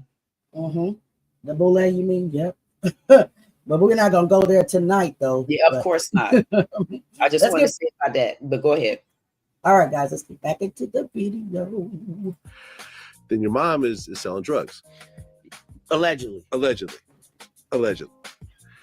And that comes with a lot of drama as well. Yeah. So what was happening on that side of the family? Honestly, the drug side was the smooth side. Like nothing really happened except something when it really went bad. Like somebody got shot or the police came. But on a day-to-day basis, a drug spot's supposed to be quiet. Okay. You know, kind of peaceful. Well, but the drug spot wasn't where you guys lived, right? No, but my mom sold weight. So, you know, her clientele was usually people that I knew that would, you know, come and, you know, interact. They'll meet at Sizzler, go outside, you know, when you selling weight, it's not like people are coming and getting a a bag. Exactly. Okay, but you said that things did go wrong along the way. So what were like some of the worst things that were going wrong? Police kick in the door, jackers come kick in the door with jean masks on, you know what I mean? And you saw this? Yeah. So you were home when a bunch of guys kicked in the door to basically do a home invasion. Yep. And you're how old? 9. 9 years old. Yeah. How terrifying is that? At the time, it's terrifying because, you know, you got the helicopter. Yeah, I couldn't use a lot of his video, guys. You want to finish. And when the tape dropped, the block nodded. Yeah, that's us. But things changed. The relationship with Lynch Mob, which started off so promising, started to sour. Gonzo later said the split came down to disagreements over royalties. Sound familiar? Yeah, a classic music industry story where the artists felt they weren't getting their fair cut, and they most likely wasn't. But there was another, more powerful force pulling them away. They wanted to go to the one place that represented the absolute peak of West Coast power and danger, Death Row Records. In the mid-90s, Death Row wasn't just a label, it was an empire. Run with an iron fist by Suge Knight, it had the biggest names and was churning out hit after hit. But it was also a place drowning in turmoil, violence, and intimidation. The decision to leave the stability of Cube's mentorship for the notoriously volatile world of Suge Knight was a massive gamble. Caution parted ways with Cube, and Gonzo, now as a solo artist, stepped right into the lion's den. He was now under the management of Suge Knight's wife, then Sharita 1996, Knight, Tupac a gets connection that put him directly in the How did orbit you of feel when you Death heard Row's newest and most explosive superstar. When threw up. Gonzo landed at Death Row, Tupac Shakur was the center of the universe. Yeah, it's a sad day, especially in California. Yeah, I remember that day. Yeah. And everyone thought he was going to make it, really. In the beginning, it was like, oh, Tupac got shot again. Right. Okay. He got shot 9 times. He Right. made a song about it. Right. He's going to make another song about this. Right. And he's going to talk more shit. Right. But then as the days are progressing, you keep hearing the news is not good. You know, he lost his lung. He's in a coma. He's this, he's that. And then you finally heard the news that he was taken off life support. Almost reminds me of the DMX story in a way. Like a whole week passed and everyone's sort of sitting there hoping for the best, but it's not happening. Yeah. Yeah, man, sad. Sad. Yeah. And I've interviewed a lot of people around, the murder of Tupac. Everyone from Keefe D. I don't know if you saw that interview. I did. Who was in the car when it happened. Well, I'm just going to read this passage. The shit was on. Tupac made an erratic move and began to reach down beneath his seat. It was the first and only time in my life that I could relate to the police command. Keep your hands where I could see them. Instead, Pac pulled out a strap, and that's when the fireworks started. One of my guys from the backseat grabbed the Glock and started busting back. The first shot skinned Suge in the head, and I thought that motherfucker was dead. I had heard some stories, supposedly that Suge used Tupac as a shield when the bullets started flying, but that's some bullshit. Suge was already wounded, and he was the one that got touched. As the rounds continued flying, I ducked down so I wouldn't get hit. Basically, yeah. To Edie, that was the car right behind him. Right. To Chris Carroll, the first responder. So, did you guys hear what just Vlad said? Idi Amin was in the car right behind them. Is that what I think he just said? Yeah. So, if Idi Amin was there, why didn't he come forth like Gaddafi did? Mm-hmm. Well, it kind of tell you why. He's still alive. He's one of the last outlaws. And Gaddafi was basically taken out less than 2 months after Tupac, because Gaddafi was willing to talk. Gaddafi was about to tell the police who the shooter was, so they took him out. But Idi Amin, you still alive today because, in my opinion, that you are part of the plan. Now, I'm not going to agree with what Vlad and what Gonzo was about to say right now. Actually, what Gonzo was about to say shocked me when he agreed with Vlad, because we all know it's deeper than the surface of what they tried to show us, that Tupac Shakur's death was related to the fight inside the casino. No, we all know that it was deeper than that. Yep. So let's get back to it. Yeah. Crazy work, guys. To everyone else. And essentially, the story is the story. I mean, people like to say that it was a government conspiracy. People like to say that Suge set him up. I said everything. All that shit ran through my mind, and I believed it all at one time. Yeah. Like, no, the government had to do this. No, fuck that. Suge did it. I know it. Everything was possible at one time, but it's exactly what you said.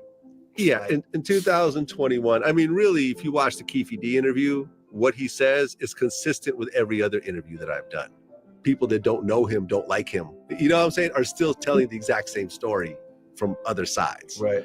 Essentially, someone in that car killed Tupac because of the fight at the MGM. No, not true. Now, who actually pulled the trigger? Was it Orlando? Was it someone else? We'll probably never know that. And at this point, I don't even really think it fucking matters, man. It doesn't. I don't even really think that shit even matters. It matters that happened in history, and we gotta be, know that we're living this shit. But 40 years from now, that event is something that it changed the course of history. Definitely. Not only did it change the course of history, it changed the course of hip hop. Period. And it's always gonna matter to me. It does matter. It does matter who gave the orders. It does matter. And I don't believe it was. There's nothing in my mind about that not made sense. Like, for instance, what was his name? I forgot his name. You know, the kid that they got in a fight with. This gang banger. For some reason, I'm drawing a blank, but you guys know what I'm talking about. Standing alone. Yeah, Orlando Anderson. Alone. He a gang banger. You alone in the casino or off to in the corner, and your boys is way on the other side in the cafeteria. Gang bangers don't hang by themselves. And then somebody come whisper in Pac ear, hey, yo, that dude, you know, that dude that snatched the death row necklace, he over there by himself. First of all, gangbangers don't hang alone. And you're in a public place. And what the hell are you doing at the fight? And how did you afford it? Yeah. You afford it. You from LA and you way in Nevada at the night at the Mike Tyson fight. All of it was set. So I disagree with you, Gonzo, on that. And Vlad, you a colonizer. I don't even talk.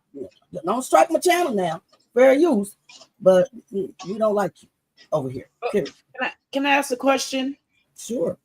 I know because I got my channel over there, and I am one that goes in. Because I don't know if I'm missing something, but why are you not able to say how you feel about things when we listen to his channel? Because I did listen to him because I heard a racist, vile tongue.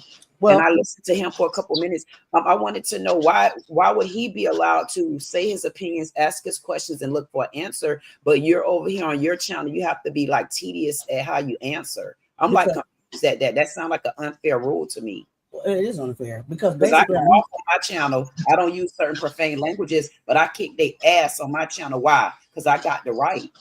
Well, basically, I'm watching his content. And we watching ours too, and guess what? And he's putting people on there that's also streaming from their channel, watching their content. So I don't understand that one. And I only say it because I know I sit on the panel when I come and welcome myself to your stages. I feel like I should be able to say what I need to say, as long as I'm saying it within respect. Yeah, I agree with you. I agree with you 100%. But these YouTube streets are nefarious, and it's not fair. It's not fair. Maybe that's where YouTube street should be changing over because it's not fair for one, but then the others can do it. Yep. I agree. Yep. Well, y'all got to come over to my channel because I kick their ass. And when I say kick their ass, I body slam their ass in figure fours, trigger fours, I elbow gut, I gut punch their ass, I put my heel on their ass, and I tell them don't let leather rise on your ass either. So I pardon my manners and my mannerisms. I'm only letting y'all know, and this is only Kool-Aid, and I mean it. But I would get your ass goddamn bad. They riding on Oprah's billions. Yeah. Right? They'll think they're on a long ride, and I feel like I'll be able to. I'm standing up against them because I'm telling you right now, I speak a dual language. When I'm ready to speak English with you, I will speak English. But when I need to use my Ebonics, I got the right to because this was naturally spoken from me. I wasn't taught Ebonics. This was through my lineage. This was through my damn roots, and that's why I'm running from governor in the state of Florida, just like I am at 6'2", Afro, and I wear heels, and I'm coming as I am. All right now. You know what I'm saying? We should be able to say what we got to say. We're not being rude. We're 50. Yeah. I wouldn't be fearful of my free channel. This channel could shut you down like that. Not if you're getting the word out to people. I think it's wrong. Maybe they're gonna shut me down, but they're gonna have to keep shutting because I'm not going for it. Go ahead. I apologize again. It's all right, Chad. It's all right. It's okay. But again, you do have to be mindful of the person when you're using their content. You just really do. It's just, I agree that it's unfair. And if I wasn't using Vlad's video, I probably would be giving them hell right now. But because I am, I'm back out for right now. But if I wasn't, I'll be doing the same thing you're doing. Well, I would welcome you to this if I might add auntie, because I might be an auntie too, but I don't call me auntie right now, please, people, because I'm 50 years old. Yeah, right. Don't if you want to call me something out the way, call me Lilith. But listen, hey, y'all know who that is. Listen, I would tell you this: when you want to get out of order just a little bit, I mean, and you are divinely led, and you can do that. You're more than welcome. Any of you more than welcome to come on my channel because I don't want to play with them like that. I get mad for real because they don't know the hell we've been through and going through, and we trying to finally get out of it. So we want to get this out before we have to stand in front of their ass. So you come over to my channel so we can get it off our chest the right way. We'll protect your channel going forward. I promise. Oh yeah, I mean. It is what it is. The rules are the rules, and basically, right. I'm my channel. I work too hard for. I got you. For Yep. it to be taken, so I am going to be mindful of the rules, even though I don't agree with the rules, and I'm going to be mindful of if I'm using somebody's content because they would strike me just like that. Now I don't want to strike, because if I get a strike, my channel goes away, and then I won't be able to get the truth out there. So you got to be mindful sometimes. Very mindful. That's just my thought process. But I guys, agree with you. But we really appreciate you, Queen, for being here. Like I said, don't worry, you don't got to hold your tongue about nothing. If you want to cuss. I mean, I cuss too when I need to. So, yes, certain words I don't use. I use the 3 I do use. Man, I put them to work. I say, Lord, you gave me 3 of them, and I put their ass to work. If you could find it in the Bible, I put it to work. It depends on if I'm in Revelations, if I'm in Psalms. It just depends on where I'm at in the Bible. It's how I use those words. But go ahead, girl. I apologize again for taking over, Lord. It's okay. Next time we'll mute your mic up under your name too. It'll be 2 of us on the panel. Mute our mics. It's all good. It's these 50-year-olds. You got to watch them. Right. We just nefarious sometimes, aren't we? They got a lot to say. It's all right. Say what you got to say. When you get this age, you don't really hold it. Come on with this age. Come on. Don't pull that card on me. Nick, you're still in your 50s, so you're good. Okay? I'm sliding. I'm nearly 55. Come on now. Nick, you're going to be 55 in January? Sure am. Yep. Oh, Nick, we definitely need to talk. 55 on the board for me. My angel number across the board is 55. And I'm I'm on the 5th, so it's my time. And you in the 25th year. Yeah. I'll be 5. It'll be 3. Yep, it'll be 5. Y'all know I don't know nothing about what y'all talking about. I don't. You better get in on it because Nick know what Nick could tell where I'm headed at with this. Yes, Nick, that's another confirmation. So I was boxed right in. 555. I mean, JD, I was boxed right in. We can't say nothing. You can talk. I'm great. I'm muting all the women mic. I'm muting all y'all mic right now. We in between them too. All right, guys. All right, let's get back. Temper already know that about me, though. Temper know I go on for hours. It's all good. It's all good. But look, guys, we are almost at the end of this video, so let's get back into it. Alrighty. Wrap the video up, and then we can chit chat, whatever. All right, let's go. Let's do it. Still considered. I mean, I would say most hip hop fans will say he's the greatest rapper of all time. Now, there's going to be a debate, but I think if you look at most hip hop fans of a certain age, Tupac, you'll probably hear Tupac, especially internationally. If you look at the whole world, right.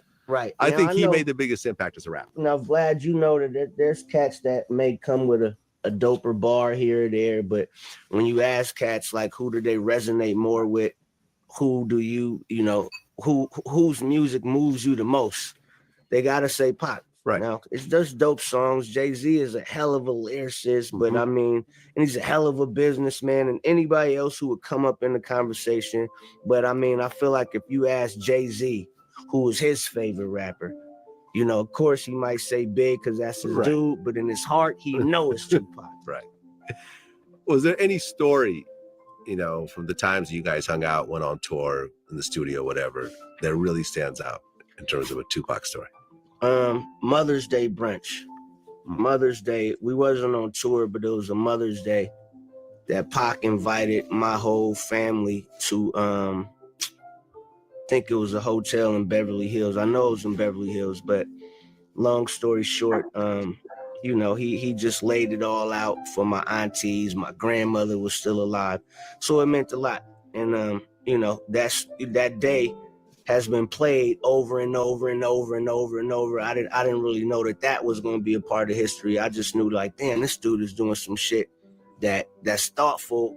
No weed involved, no drinking involved. Like, let's go take our moms to brunch. What the fuck? And he paid for it all, him and Suge. So that's what stood out to me the most.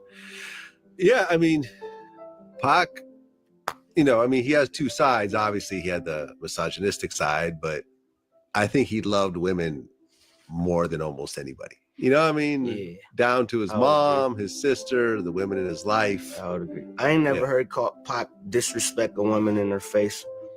call her no bitch or belittle no woman. Like, I can't think back in one time that he wasn't overly generous or a gentleman. Well, in fact, I'd heard a story. I don't remember who it was, but early on, when Pac Of course, we can't watch the video here, so if you want to watch it, please go watch it over there on Blabs. Fresh out of prison after Suge Knight posted his bail, Pac was recording his masterpiece, All Eyes on Me, and his energy was magnetic. Managed by Sharita Knight, Gonzo was brought into the fold almost immediately.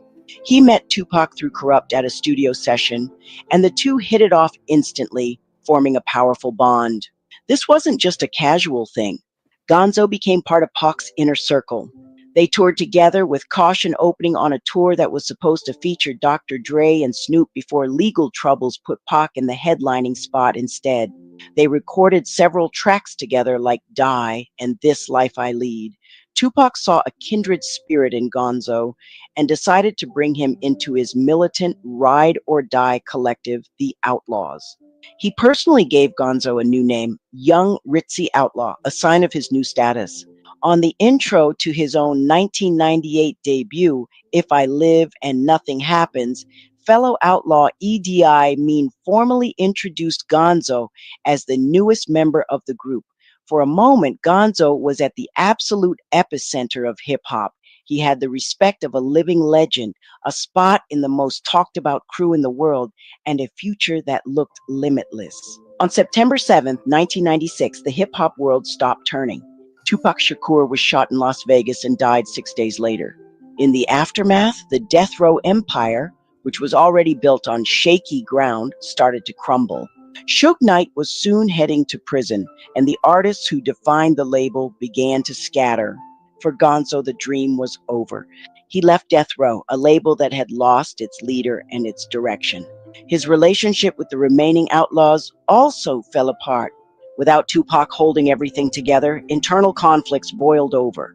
Gonzo would later admit to a falling out with the group that led to a physical fight with Outlaws member Napoleon at a Yuck Mouth video shoot.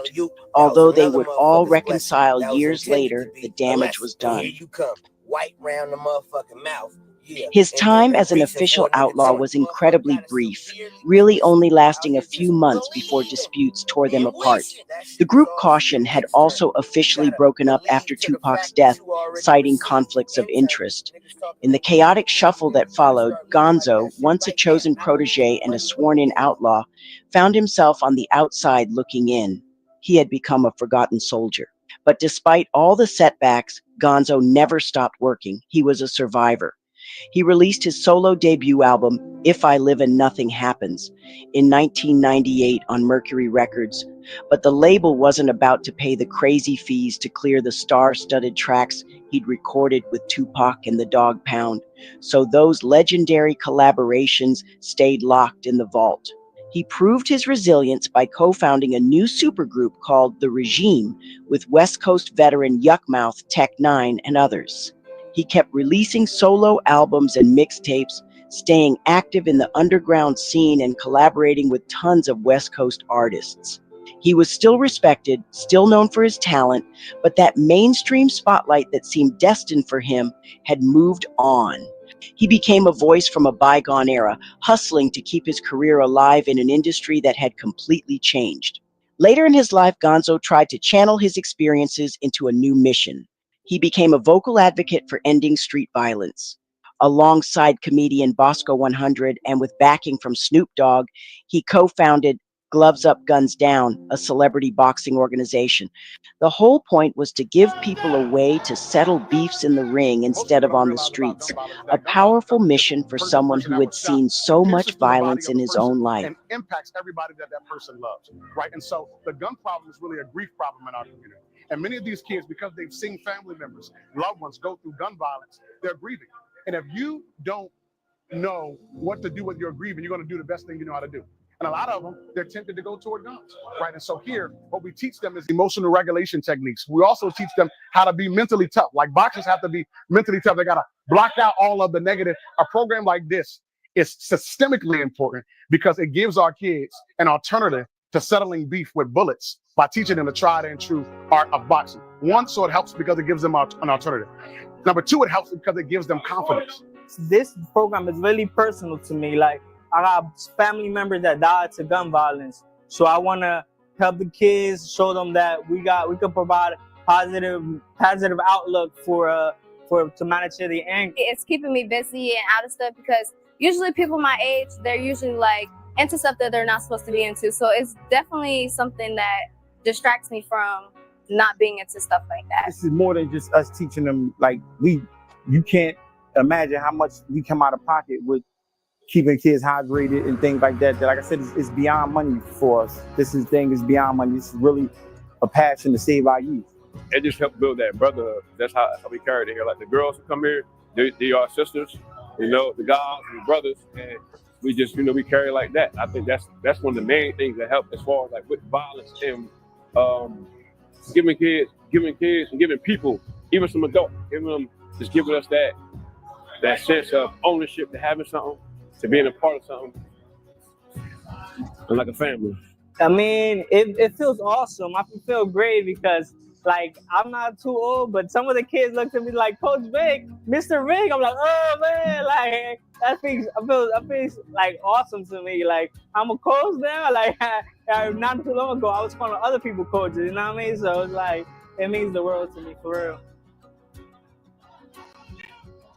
You know what I find interesting, guys? Hold up. I find it very, very interesting that as soon as a rapper wants to change something with the community, they end up unalived. Why? You see how he wanted to do to something positive, gloves up, guns down, and all of a sudden he taken out a couple of months later. What? I'll tell you why. Because this life that we live here on earth is hell. We are in hell now. Yep. That's it. She summed it up just like that. And that's what we got to understand, that we are in hell. But here's the difference: when you come out of hell, with help from the other side, is what people got to understand, because everybody always say hell has no mercy. But hell don't have mercy. But I know one thing: hell is controlled by somebody. And if hell is controlled by somebody, heaven is controlled by somebody too. So just because hell have no mercy, that don't mean your father don't. Your father will forgive you and bring you out of hell. You just got to understand what coming out of hell mean. Coming out of hell, to me, when I think about it, what we're talking about now, it would mean like back then. We had a lot of our rappers that were unalive. They were deceased. They're taken off our earth for whatever reason. We would never know. But when we come out of hell, we're on the other side now, to where we can see what's on the other side. So when something happens to one of our rappers today, we got a different type of technology to fight against. We don't have to just be on the ground. See, back then we were on the ground fighting and rioting. Now, in order for us to stop it going forward, we got to now start rallying to places up here, because more people are focused in the air than they are on the ground. So we just have to find a way to start connecting our channels and getting the word out. That's how we can stop it from our new modern day.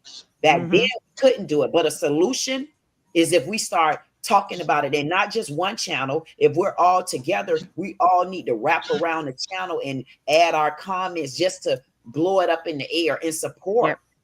Support. That's how we stop it in these days. We have to figure out what 2025 is telling us to stop.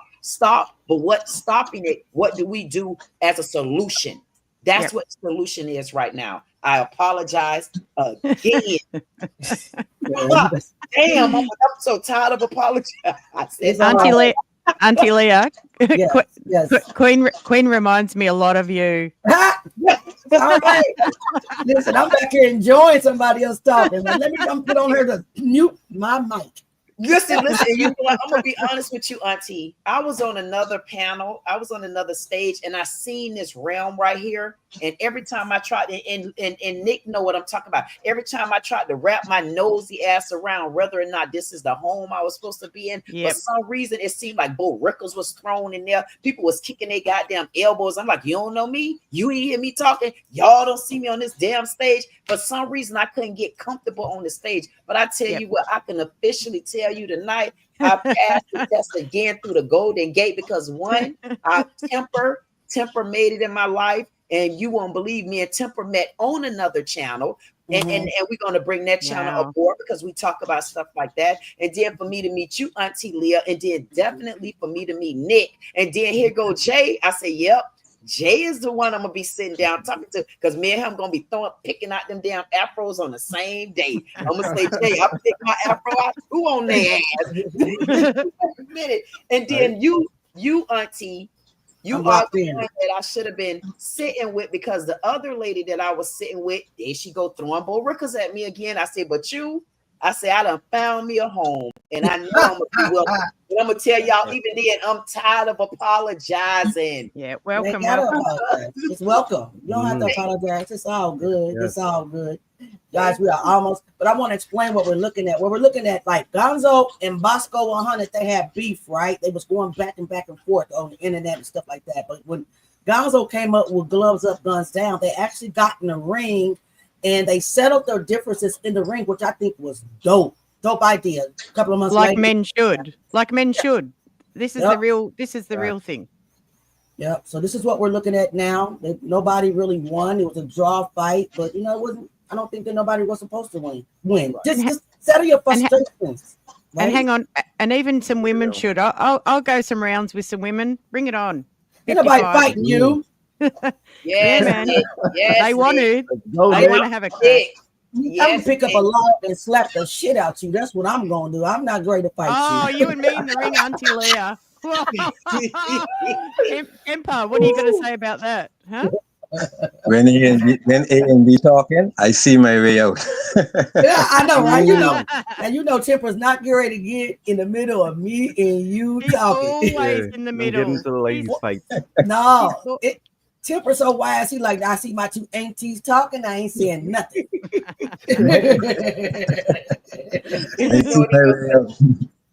Wise man. I like that. Thank y'all. All right, guys. Welcoming me. Oh, you're welcome. Jag country, Jag nation all day long. I don't care what you hear on the outside. That's how we are on the inside, period. We're not talking about no bullshit. We on something important, and we ignoring all the negative. It is what it is. Jag nation, Jag country all day, every day. Let's go.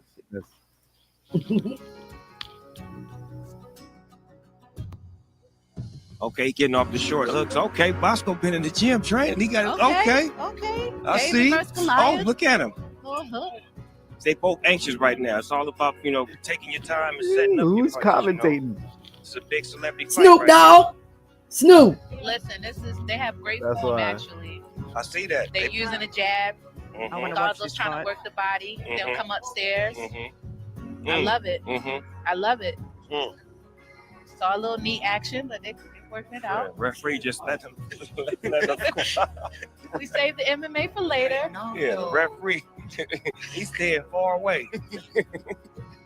Gonzo's got a short reach. Short reach. That body shot is a cold thing. I like it. Okay. But he wasn't scared at all. Might be a little slower, but he's No, doesn't mean anything. You can punch hard. Making it count when you connect. Okay, good shot. Good straight jab. Listen, that bring an uppercut. boxing time Surely. is way longer than a Gonzo. street fight. Well, Bosco's standing tall right now. He's standing in the corner, standing Bring that deliver, uppercut. stand and deliver. That's called stand and deliver. Bring it up. You gotta break him I'll up. be like, time out. I have to puff my inhaler. Okay. Come on, Gonzo, bring those body blows. Let's go. Walking to the lake soon. Watch out. They both found their way with the jabs. Hand backing up. When they get to the 10-second mark, like they do in real boxing. Now's the time to lay it on the That's what body. he's doing. Now he's on the rope. That's the end of round one. Okay. Where the bell at? This is that Ding. It rhymes with bell. It was a yell. It was a yell, not a Hey, bell. This is the remix. Good to see you. Maggie, Yvonne. I gotta see how. Welcome to all the family. Like I said earlier, the charity Gloves Up, Guns Love Down that, is a baby. great charity where you got, brothers who have issues. Lord, there's my trouble child cat in the building. Gang activities they chose to get in the ring and Hey, make salute the it cat. a charitable situation that they can do and spread around the globe. We can take it to cities near you, like the champ said. We want to bring it to Baltimore. We want to bring it to Oakland. We want to bring it all around the world so people can settle their issues in the ring and not have to have no real deal situation where you standing in court trying to fight for your life, but you're in the ring trying to fight to see another day. All right. Los Angeles.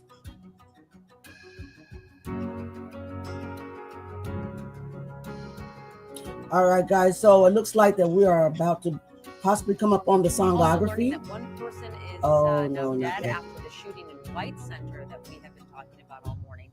This happened about 8 last night near the Shell station right near Roxwood Park. Detectives say the suspect fled in a car, but no description yet. The car with a person. Victim made a cover view where he died.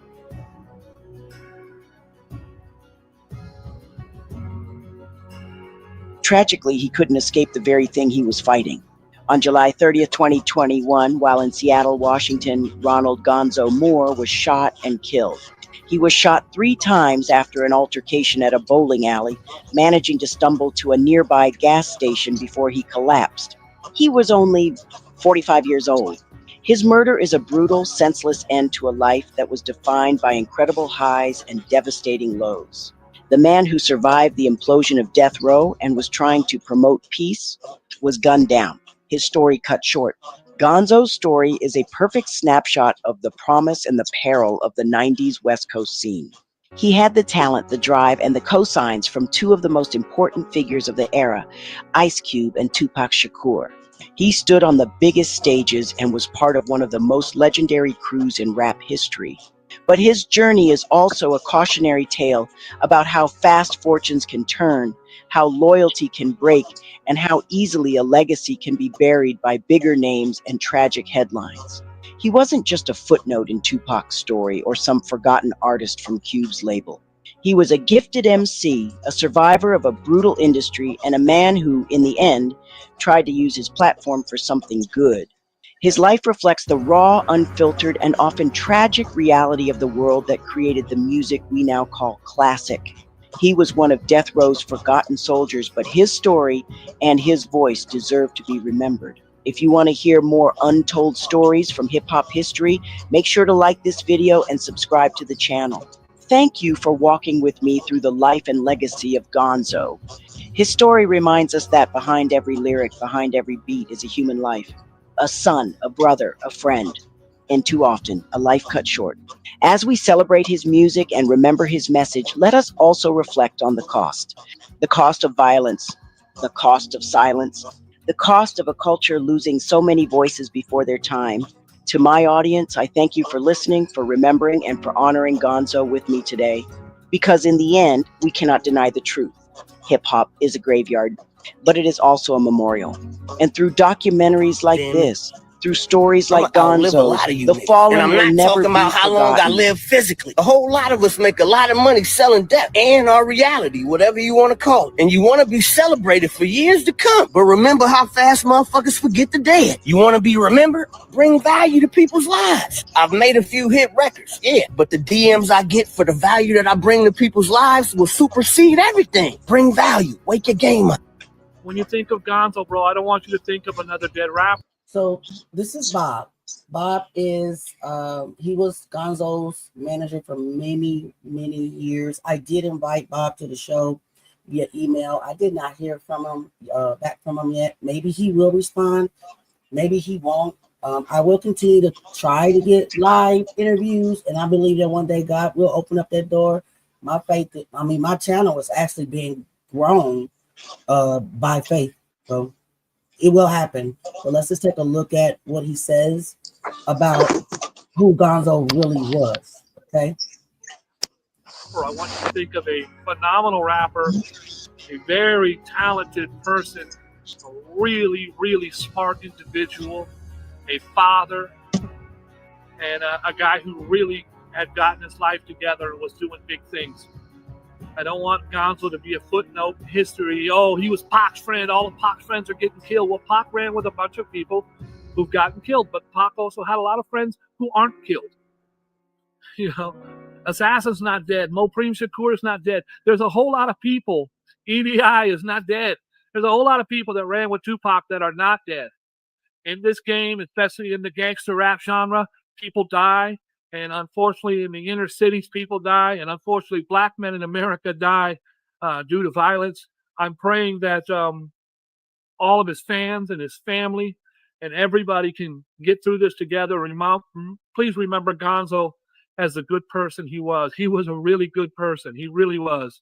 And I'm always going to remember that. Gonzo was one of the funniest people you've ever met, and the brother could rap his ass off. You don't want it with Gonz. You don't want it with Gonz. He's got about 15 solo projects, lots of mixtapes. I was fortunate enough to produce many of his tracks. Huge shout out to Gonzo and all the fans around the world. Please keep his family and his children in your prayers. Okay? God bless you all. God bless you, Gonzo. What's cracking, man? It's your boy Gonzo representing the West Coast constantly, man. I'm back in the NY. Got a couple shows on the East Coast over here. Fucking with my man DJ Pimp, man. I want to give a shout out to my nigga, man. AP9, man. Hold your head up. We holding you down out here, man. What y'all niggas know about these clear roll-ups, man? You know what I mean? What the hell is that? Clear rolling out, papers? man. Raisin gang. We always come with something new. Yada. All right, we out. Let's walk with it like DJ the West Side walk with it. I ain't fucking with that shit. Keeping it gangster, bitch. Holla. Nah. Hey, I'm the most hustliest nigga you know. But if I say walk with it like DJ you bitch ass niggas better follow my lead. DJ Pimp ain't following shit. DJ Pimp going to max some DJ hoes. Pimp talking shit. Look, we on 8th Avenue. I got to go get all my hoes money right now. So we going to keep this shit short. Shout out to AP9. Keep your head up, baby. Shout out to the Hus. And I might go knock one of you niggas bitches tonight too, man. The New York nigga might be getting some meat taken off his plate Look, tonight. man, you watch The Wire? I just left DC. Motherfucker, then you know that Barlow be fucking around. Marlo, whatever the fuck his name, fucking around in New York. I fuck with the Barksdales, man. Marlo's a bitch. The Barksdales was the real deal. What'd you say? I don't. Quarter, nah. Baby want a quarter, got a Louis purse on. That don't make sense, do it. All right, player. You know where you're going? Man, I just picked up my man DJ Pimp, me in Times Square. That's right. From the version, my man Skills, he out here on the grind and shit. Selling dope. You Feel me? How many of them you moved, Skills? We moved about 30,000 within about a year and a half period of time. Have they ever been in the store? Have they ever even been in the store? Never been in the store. Only the stores near you in the hoods. You know what I mean? So, what we are about to get into now is the second songography that I made for Gonzo. If you guys do not know what a songography is, to all my new people that have joined my channel who are visiting us for the first time today, a songography is something that I made up. It is a mini biography in song form. Yes, I write the lyrics, but no, I do not produce the music. The music is AI. The words, yes. The music, no. Can I play the piano? Yes. Can I sing? Yes and no. I can sing, but I can't sing like Jaguar, right? I can sing more like Jaguar. I'm wrong, okay? Because I cannot hold when it comes to her. You probably won't think I can sing, but I was a minister of music for like 20 years at the church I used to go to. So yes, I am musically inclined. So Auntie Leah, stop beating you. Don't do that. I ain't beat myself up. I'm explaining. I don't want people to think that I am actually creating the songs. I do create the words, and I am the one that created a songography, mini biography in song form. But I do not. These are beautiful expressions of how you feel about your subjects, and I want people to remember that. I know, Jack. That's Jack, what's I'm important. not beating myself up. No, but I'm not. But Jack, I want you to know. I know, but I just want you to know that I'm not out here fronting like I'm a Jaguar, right, baby? I'm a fan. I'm fanned out. Oh, you mean like a lot of these weirdos that are running around calling themselves AI artists? Yes, yeah. That ain't what we do, Jack. You know that. Ain't none of us fake over here. Oh my goodness, God bless them. Well, hey, You know, be all you can be in the YouTube army. Listen. It's how long you stay in them woods. One thing about Jag Nation and Jag Country, that none of us is fake. None of us. We're not going to proclaim to be something that we're not. Period. Absolutely not. And Jag is definitely the truth, and I don't give a crap what nobody say. She's attacked the way she's attacked because she is the truth. Period. Point blank. You know what? Partners of the style. Yeah, absolutely. And I want to ask you a question too, Jaguar. Nice meeting you as well. I want to ask you, how did it feel? How did it feel at some point in your life, knowing that you was by yourself, but you wasn't gonna stop talking? I've never been by myself. Meaning as far as like people that are coming. God has always been with me. I never did it for people to be anywhere. Exactly. I've never done that. This isn't about what people think. This is about what God asked me to do. Exactly. I'm glad you said that. The reason why I asked you that is because I know when I say things, I've stepped on a lot of panels, and people, when you got to tell them the truth and you're bold about telling them the truth, they are anal about it. So I asked that because I had to realize on the inside, I don't have people that I'm bringing with me.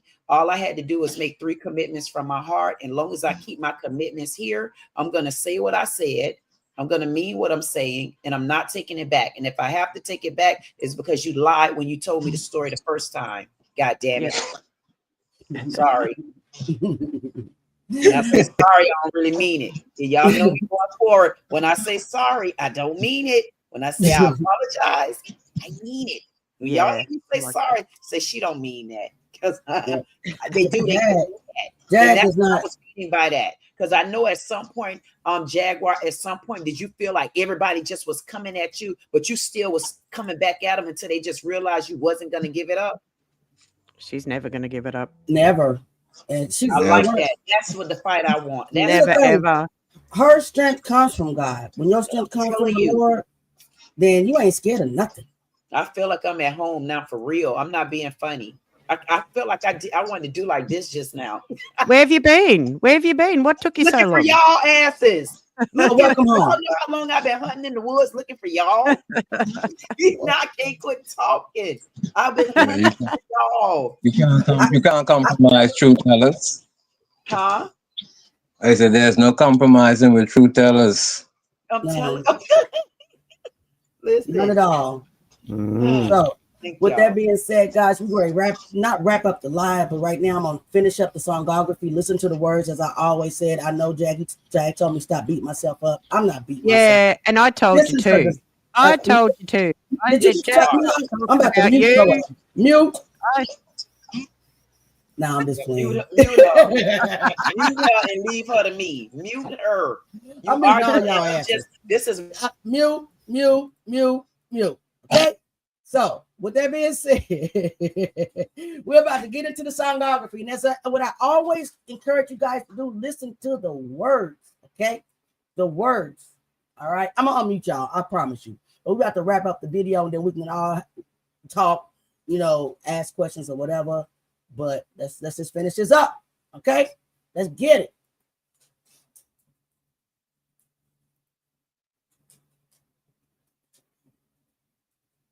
West Coast Soldier. Whoa,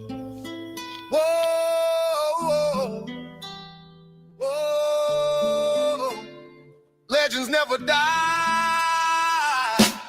West Coast Soldier, born in the flames. South Central streets where you earn your name. From Dorsey High to the city blocks. Dreams in his notebook, rhymes in his thoughts. Legends never die, they just ride in the beat. Gonzo forever, his story repeats. Legends never die. Yeah. Young Ronald Moore, raised in the West. Hard nights, hard lessons, put his will to the test. Mama's prayers heavy, but the streets still call. He learned quick, stand strong, never crawl. At Dorsey High, pen sharp in his hand, writing visions of the struggle, blueprint to a plan. Selling K.O., brothers with a dream, caution form strong, a hungry young team. 5 deep at first, but 3 stood tall, spitting real life stories, not fiction at all.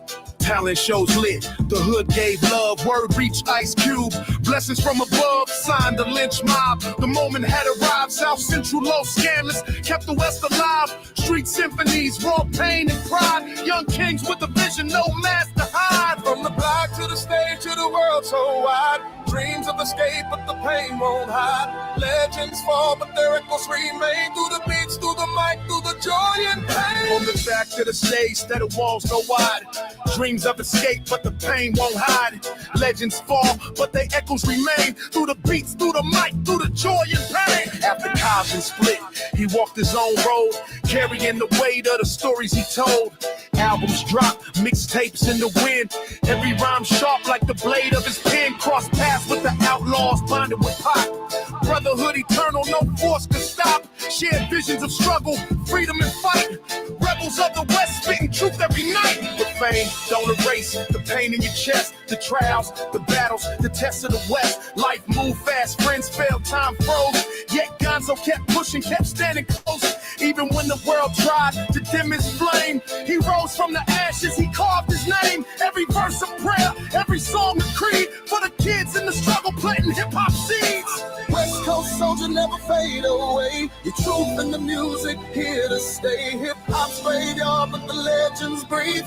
Gonzo's name, and forever we believe. West Coast soldier, never fade away. Your truth and the music here to stay. Hip-hop's graveyard, but the legends breathe. Gonzo's name, and forever we believe. Can you feel it? Yeah. We ride for Gonzo. Can you hear it? West Coast forever, let the whole world know. From South Central blocks to worldwide respect, Gonzo's journey left a lasting effect. Not just a rapper, but a soldier of truth. A guide for the lost, a voice for the youth. Though the body may fade, the spirit won't break. His rhymes are the rivers, his flow the lake. Pour one for a brother, let the world see. Hip-hop is a graveyard, but it births legacy. Legends never die, they just live in the sound. Through the speakers, through the streets, forever they're around. West Coast soldier, ride on in peace. Gonzo the great, may your eyes never see.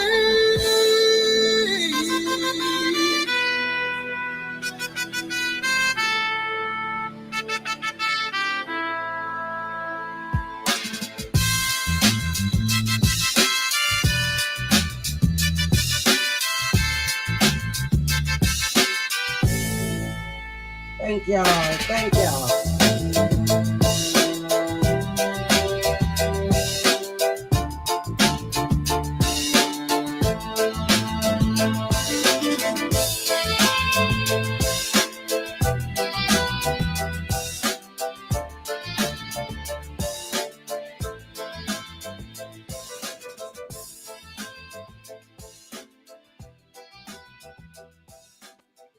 All right, out. All right, all right. Oh, we're out of purgatory. That was well done, Auntie. Well done. Thank you.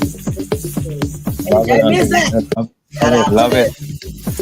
shout out to my indie outro to my video. Shout out to Jay Mizak in the house.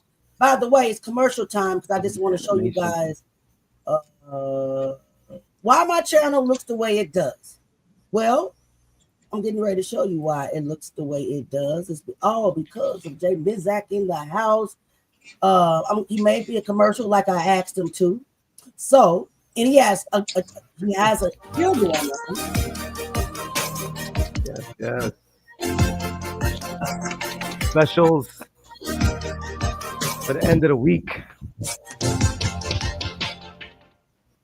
Play the other one, Auntie Leah. Play the full sure one. Will. Okay, hold on a second. My boss has spoken. My boss, you know. My boss, because she's older than me and thinks she runs my whole life. Nikki. And we're the same height, so we're on the level. Absolutely. Hey, y'all see that? Portfolio. Make it big. Audio by Nick. Jay Mizak on the beat, Hey. Blizzard in the zone. Generations come alive when sitting on the throne. Hey. Oh, Nick. Hey. You can't really read it though. It's kind of small. I can see it. Visual flow, feed them chicken, spicy flicking, watch them rock it, watch them go. Hey. Trips through color flips, he paints the world in I like watching on the big screen. so slick. Every click's a cinematic rodeo. Frame by frame, he's redefining the game with the stylus in hand. He's burning through fame, never static, always magic. He's the real MVP. His mind's a canvas, branding, identity, from north to logo south, design, his style all is of that. international. All of Palette so radical, vibes so irrational. He don't just All in one, all in one. captivates, got your screen begging, please don't hibernate. So when you see the glitch glow, just know it's him, bro. J Mizak on the rise, making head spin in slow mo. I know how to be turned up. Cream on the volcano, chicken fuel genius, yeah. Now Go, you know, queen. Go. Hey. Please like, share, and subscribe before you go. Go. Love it. Visual designs, animation.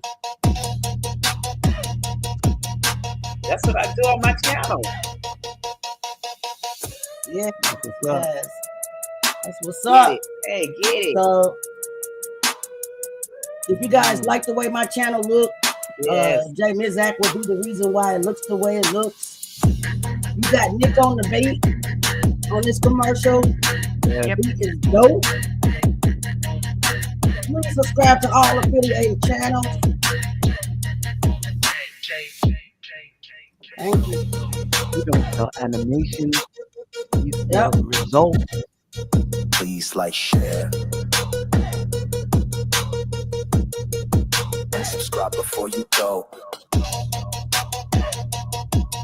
Go.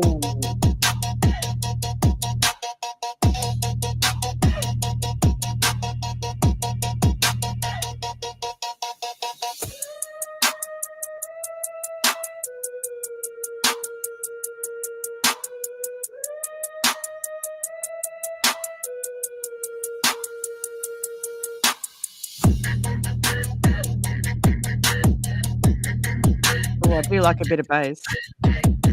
Yeah. Oh.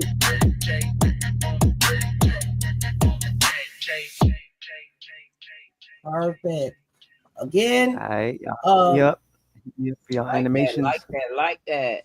Love it, G. Love that. Proper Again. thing. Yeah. And I'm so glad. I'm so glad I got 3 faces on the screen. Oh my God.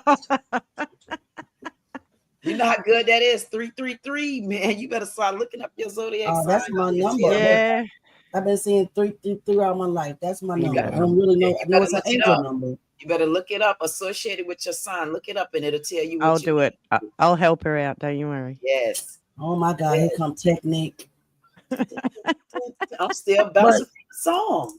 If Jag is still in the house, Jag, could you please come up and just give us some words of wisdom? You are, like I said, you are the backbone of this family. You are behind hip hop as a graveyard. Without your wisdom, we couldn't do this.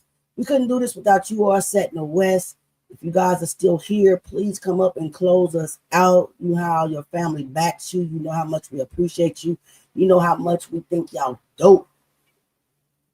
Well, I mean, honestly, we're just happy that all of you guys are growing the way that you're growing, that you're supporting each other the way that you're doing it, and that this community is becoming a real thing. You know, for years I've been, dealing with this construct, and don't get me wrong, it's nice to watch the troll farm die. It is. It really is. Watching them squirm, watching them share, viewers watching, because now it's becoming obvious that it. Just say when you look at the way people spend all of their time lying on this construct, because it's weird. They spend so much time trying to frame me as a liar, and then you just listen to them tell lie after lie after lie after lie after lie, hoping to get a reaction, hoping to get a response. it's nice to see all of you guys flourishing and growing in truth and honesty, watching your channels surpass their channels, watching Yeah. and it just goes to show that the truth has just as much appeal when you're committed and dedicated to it Right. as anything else. And for so long, lies have been championing, you know. But it's nice to know that the sector that we're creating, it's the alternate, you know, side of that. It's the opposite side. It's the other side of the moon. And you know, I'm proud of everybody. That's really all I can say. Thanks, Praise, Jack. praise God. Thank We're proud of you. And we, You know, Jay Mizak, his yeah, work is wonderful. Nick is building her lane. Auntie Leah, you just hit 20K subs. yes, You know, yes. Temper's growing. And I hope that everybody is watching how supporting each other in honest content creating can be just as rewarding as anything else. You know, so many people have tethered onto me from a negative standpoint, looking to build their channels off of my name with negative engagement and negative, you know, so it's nice to see that failing and something real, you know, coming to fruition. And I'm glad you guys picked up, you know, this content idea that we created over a year ago. And, you know, we weren't exactly sure where we wanted to go with it. We knew it was something real, but to know that our community picked it up and turned it into something real and kept moving with it. It's, yeah, all we do is just sit back and say, hey, you know, salute. Wonderful, wonderful, wonderful job. And I hope you guys don't stop because this is so educational. Yeah. Yeah. And not only is the audience that watch, and salute to Replay Gang who comes through and makes it happen. Yeah. I see you guys learning a lot. Yes, we are. Absolutely. In all of this. And yeah, that was the whole point. That was the whole point of us doing this. We wanted people to learn about the joy and the tragedy of hip hop. We wanted people to see that, you know, for all we don't even know how much we lose, you know, every day.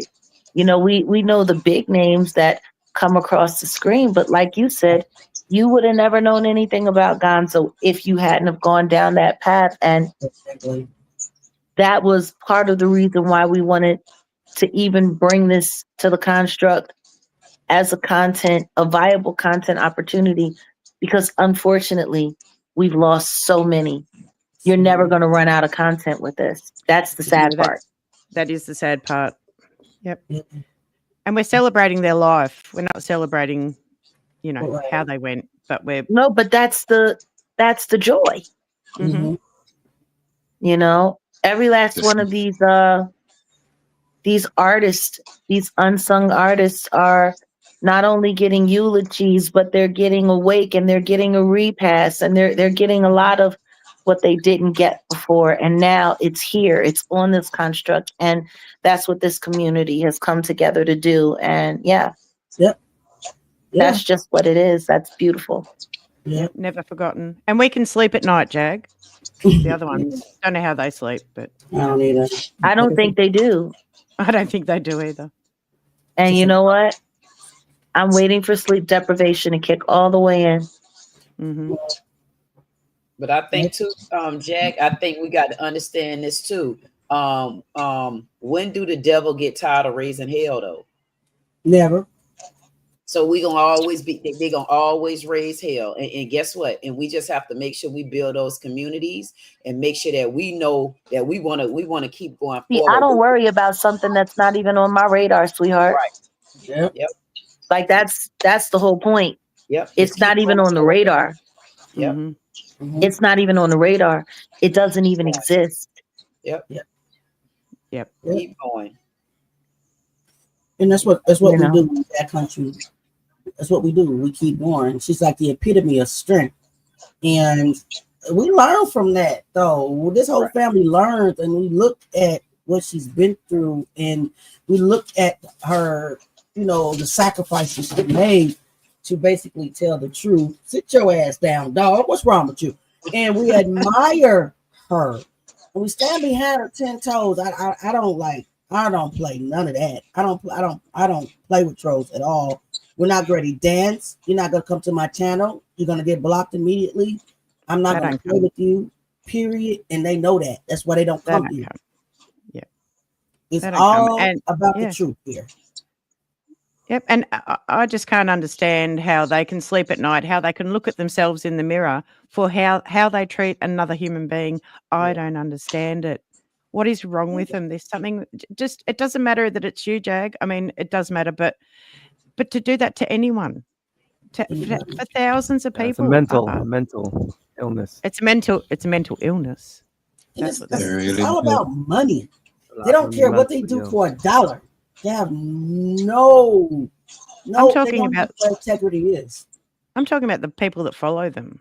That I'm talking what is wrong with Oh, them? they mindless. Maybe them too. My bad. Who was talking? Yeah, it's all. Well, I'm talking about all of them, but the people that are just blindly following and joining in on it, it's sickening. It's so strange. Very strange. I don't know how they don't see what they're doing. Yeah, they're lost. Yeah, they don't care. Yeah. They But go ahead, Chimpy. No, I'm gonna say, but it's only when you live something, that you could actually give something back to the people. If you haven't lived anything, if you only doing what everybody else doing, which is supplying to the chaos, nothing's gonna change. But if you actually live something and you want to give back to the community, same thing we learning within this hip hop is the graveyard content. Every one of these young men, after a certain point in time, they wanted to give back, black empowerment, empower the community. But what happened? They got silenced. Mm-hmm. You understand? So it's a serious learning process right now. And like I say, if you haven't lived anything, you ain't got nothing to give. Point blank. Period. And this is what they're trying to do to Jag. You see? Mm-hmm. Yeah. Fail attempt to silence her, she'll never be silenced because her strength does not come from this earth. Her strength comes from God, period. And when your strength comes from God, there's nothing nobody can do to stop you because your strength comes from the Creator, period. They don't get that. They don't get that. They don't get that at all. That's the key right there. Just what you said, Auntie Leah. When you know how to go so deep down in your soul until you had to become selfish on the other side, you had to be lonely, went down the whole rabbit hole where there's nothing to see. I mean, you ain't in nothing but a tunnel. When you go so deep down until you so lonely, you can't do nothing but honestly, you got to lay on your back and whatever brings you up. You know it got to be somebody other than somebody that's on this damn earth. Absolutely. That's you done met your father, your grandfather, your great grandfather. I've met my great grandfather. I have I don't care. It's not about religion. It's about spirituality. When you got spirituality, that comes from the deep depth in the bottom of your heart. And when you know how to make soul commitments and contracts from the inside, that's when man cannot touch you. Because you're going to grow and grow and grow. And you're going to meet the people that you're supposed to be aligned with. You got to be aligned to know that you're on the right side. Then they cannot touch you. Amen. One thing I'm going to wrap it up because, it's getting late, 10, 11 p.m. One thing I would say that you can tell that Jaguar Wright's strength and her wisdom comes from above because from God, period. Because anybody that was doing this in the flesh would have gave up a long time ago. She's had so many people come against her that any person that was in the natural would have given up on this mission a long time ago. This is how I know it comes from God, because no matter what they throw at her, no matter what they do to her, no matter what they say, she ain't let up. And she not gonna ever let up. That's because her strength comes from God. And you can't mess with, you can't silence anybody who God told to do something. Because when he tell to do something, he's going to equip them to do it. Period. With that being said, I want to think. Go ahead, Nick. I was going to say, and if you think about it, even the ones that are no longer here in flesh and blood are still not silenced because their message is still getting through. It's still this is what we're doing. Yep. We're still pushing their message out. You know, we're Right. still. It's never going to go away. It's never going to go away, and unfortunately, death. Yep, and death is not the end. There you go. Yep. Yep, and unfortunately, just like what Jack Marathon said, right? continues. Yeah, just like she said, that the contact will never run out because it is. It's nuts, but it's factual. It's truth, guys. Yeah, really ain't no different. So, with that being said, anybody else have any last words before we end this live? Next week, we're on Nipsey Hussle. And let me tell you something. Set's gone, but hopefully he's listening in the background. Jack has dropped off. I hope they're listening in the background. I cannot do Nipsey Hussle alone. This is a big one, you know, and it probably won't be just one segment when it comes to Nipsey, because in my eyes, Nipsey was another Tupac on the rise, and they silenced him. They silenced him because he was changing things. Why are you up here? Y'all meet Delilah. She wants to be in the camera so bad. There you go. Oh my God. I always wanted to meet a black cat. Like, really? I got 2 black cats. Oh man, I feel like that's an honor to see that, because you know it's always said in our community, a black cat when they walk across your car is bad luck. It's not. I know, and I said I've changed it. I threw it out. I got 3 cats, and I have 1 tabby and 2 black. And I swear to God, the black ones are the respectful ones. It's that damn tabby cat who's disrespectful. Slowly. But they say when you see a black cat, that's like an omen. That means you're either where you're supposed to be, or something good is about to happen.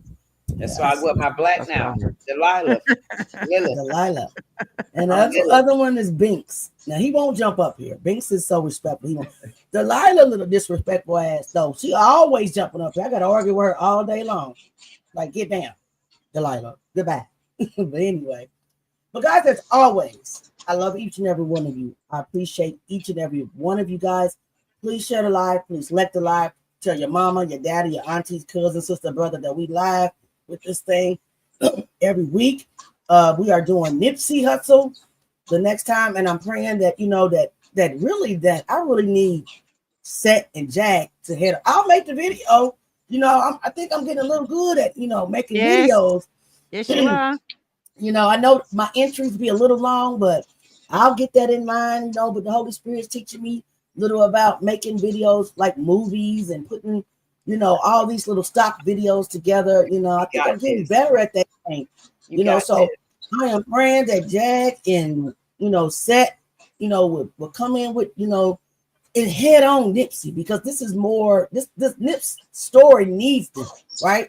Because Jack, y'all know she knows what I can't find. She knows what I can't find. Period. Yeah. A lot of things has been scrubbed, and a lot of things I can't find. But this woman knows the industry. She knows the secrets. She knows how to spit that wisdom. She knows how to present, and she's the best storyteller I ever met in my life. So shout out again to the Queen Jaguar Wright, to Set in the West, the King, to the whole family. Everybody subscribe to everybody. Subscribe to Queen. Yes. Me, Jay Mizak, Temper, Nick, Set in the West, both of his channels, and both of Jack's channel, the Jaguar Wright Effect and the Jaguar Wright Show. We love y'all. We'll be doing this again. It takes a long time for me to make videos, and plus I work a full-time job. Sure does. So and all of the phone calls to me, don't forget that time. And then Nick always interrupting me. Now this I love my Nick. I love you, Auntie Leah. I love all of you. You guys know that. When you guys, I definitely know when you're not here. That's why I'm reaching out to you. Like, where you at, Ms. At? Where you at, Temper? Where you at, Nick? That's you always know where I am, tracking me. Yeah. And in the back chat, I'm gonna put my number back there too, because Alrighty. Whenever you have something, I'm definitely I feel comfortable coming. If you need another voice on the stage, I'm sorry. You're more than welcome. Like anybody in this family it's welcome to come up on the stage anytime. That's how we are. Yes. On this platform, you know, everybody can't come on Jack's platform. She has to be super careful, you know, and I respect that. Everybody can't come on sets. He has to be super careful because he's so, you know, close to Jack. You know, they're like one, and they're under attack a lot. We might not never be able to come to that panel, which is fine with me. I don't care, right?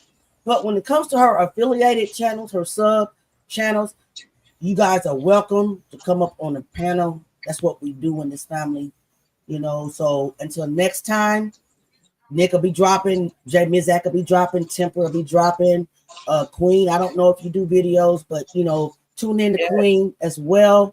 We love y'all. Hey, Lady Classic, hit the replay. You missed it a little bit, but hit the replay, gang. Shout out to the replay Classic. Hey, so, Lady Classic. Yeah. Anybody else have any? Don't forget. Now I was just gonna say, don't forget, hit me up. This is the last week for the 50% off deal for your animations. Yes. So get it while you can. Because after this, after my birthday, if y'all didn't know my birthday today. Happy birthday. Happy birthday. The only reason why. Happy birthday. Y'all can thank Auntie Leah. Yes. Oh, Auntie Leah. Thank Auntie Leah. If it wasn't for her, this is her idea. And this is not my idea. Yeah. She's saying my prices, but you already know how it is. It's all good, baby. It's all good. Yeah. Hit him up. Hit him up. All right. So we love y'all again. We'll be back with it this week coming up. You know, like I said, I really want Jag and Set to really head Nick off. I'll do the video though. I'm about to go out. You know, Set in the West, he did send me a lot of information. So I don't have to go too far to dig into write the script. Shout out to the animated Auntie Leah. That's my clone voice. Shout out to my avatar. Nick made my avatar. So, you know, we all a team in here. Shout out to all, you know, all of us. So I appreciate you guys. I think I need to make you one. Everybody in the chat, I appreciate you. Nick said she's gonna make you one too, Jay. Yeah. And y'all, I don't have a fro. I used to have a fro. I'm locked. Y'all know that. Mrs. D's are locked. Well, you can unlock those lock and come into Fro Land with me. I don't want to ever come back to the Fro Land again. I am so happy I got locks. I don't know what to do. When you try to comb it out. No, ma'am. Anyway, guys, until we meet again, yes, I'm pretty sure we'll be on live with Jag or Set or whoever's gonna go live, you know, during this week. But we're so far only live once a week. Again, we love y'all. Your notifications. Yeah, make sure y'all let me know too. I'll make sure I like and subscribe also because I want to make sure whenever y'all on, make sure you invite me over. I'll be there. Well, we can just make sure schedule. Mm-hmm. Yeah, just make sure that you pay attention to our pages and make sure your notifications, all notifications on, and you'll get. Put your number in the back. Okay. You better. All right, guys. She's gonna end it. Right, Kat. Wait, hold on. I'll give her a few minutes to put it down. Sweet. What? He has to eat. What did he say? You know Jay always got to eat. I'm convinced that that's all this man do. Snizak. Snizak Hershey's. Cat. And white. Yep, that white chocolate. The white. Yeah, I like the white chocolate. So it's in the back, Nick. You know, I need a little break. Thank you. We see it. All right, guys. I love you guys. I'm about to get started on the Nick video. Okay, so we will see you guys soon, and you guys be blessed. Have a good night. We'll see you guys soon. Peace, everyone. Bottoms up. Remember, next time we do this, we're gonna have a X song where we're gonna talk about that money. Get that. Yeah. Jag Nation, Jag Country. Peace. Peace.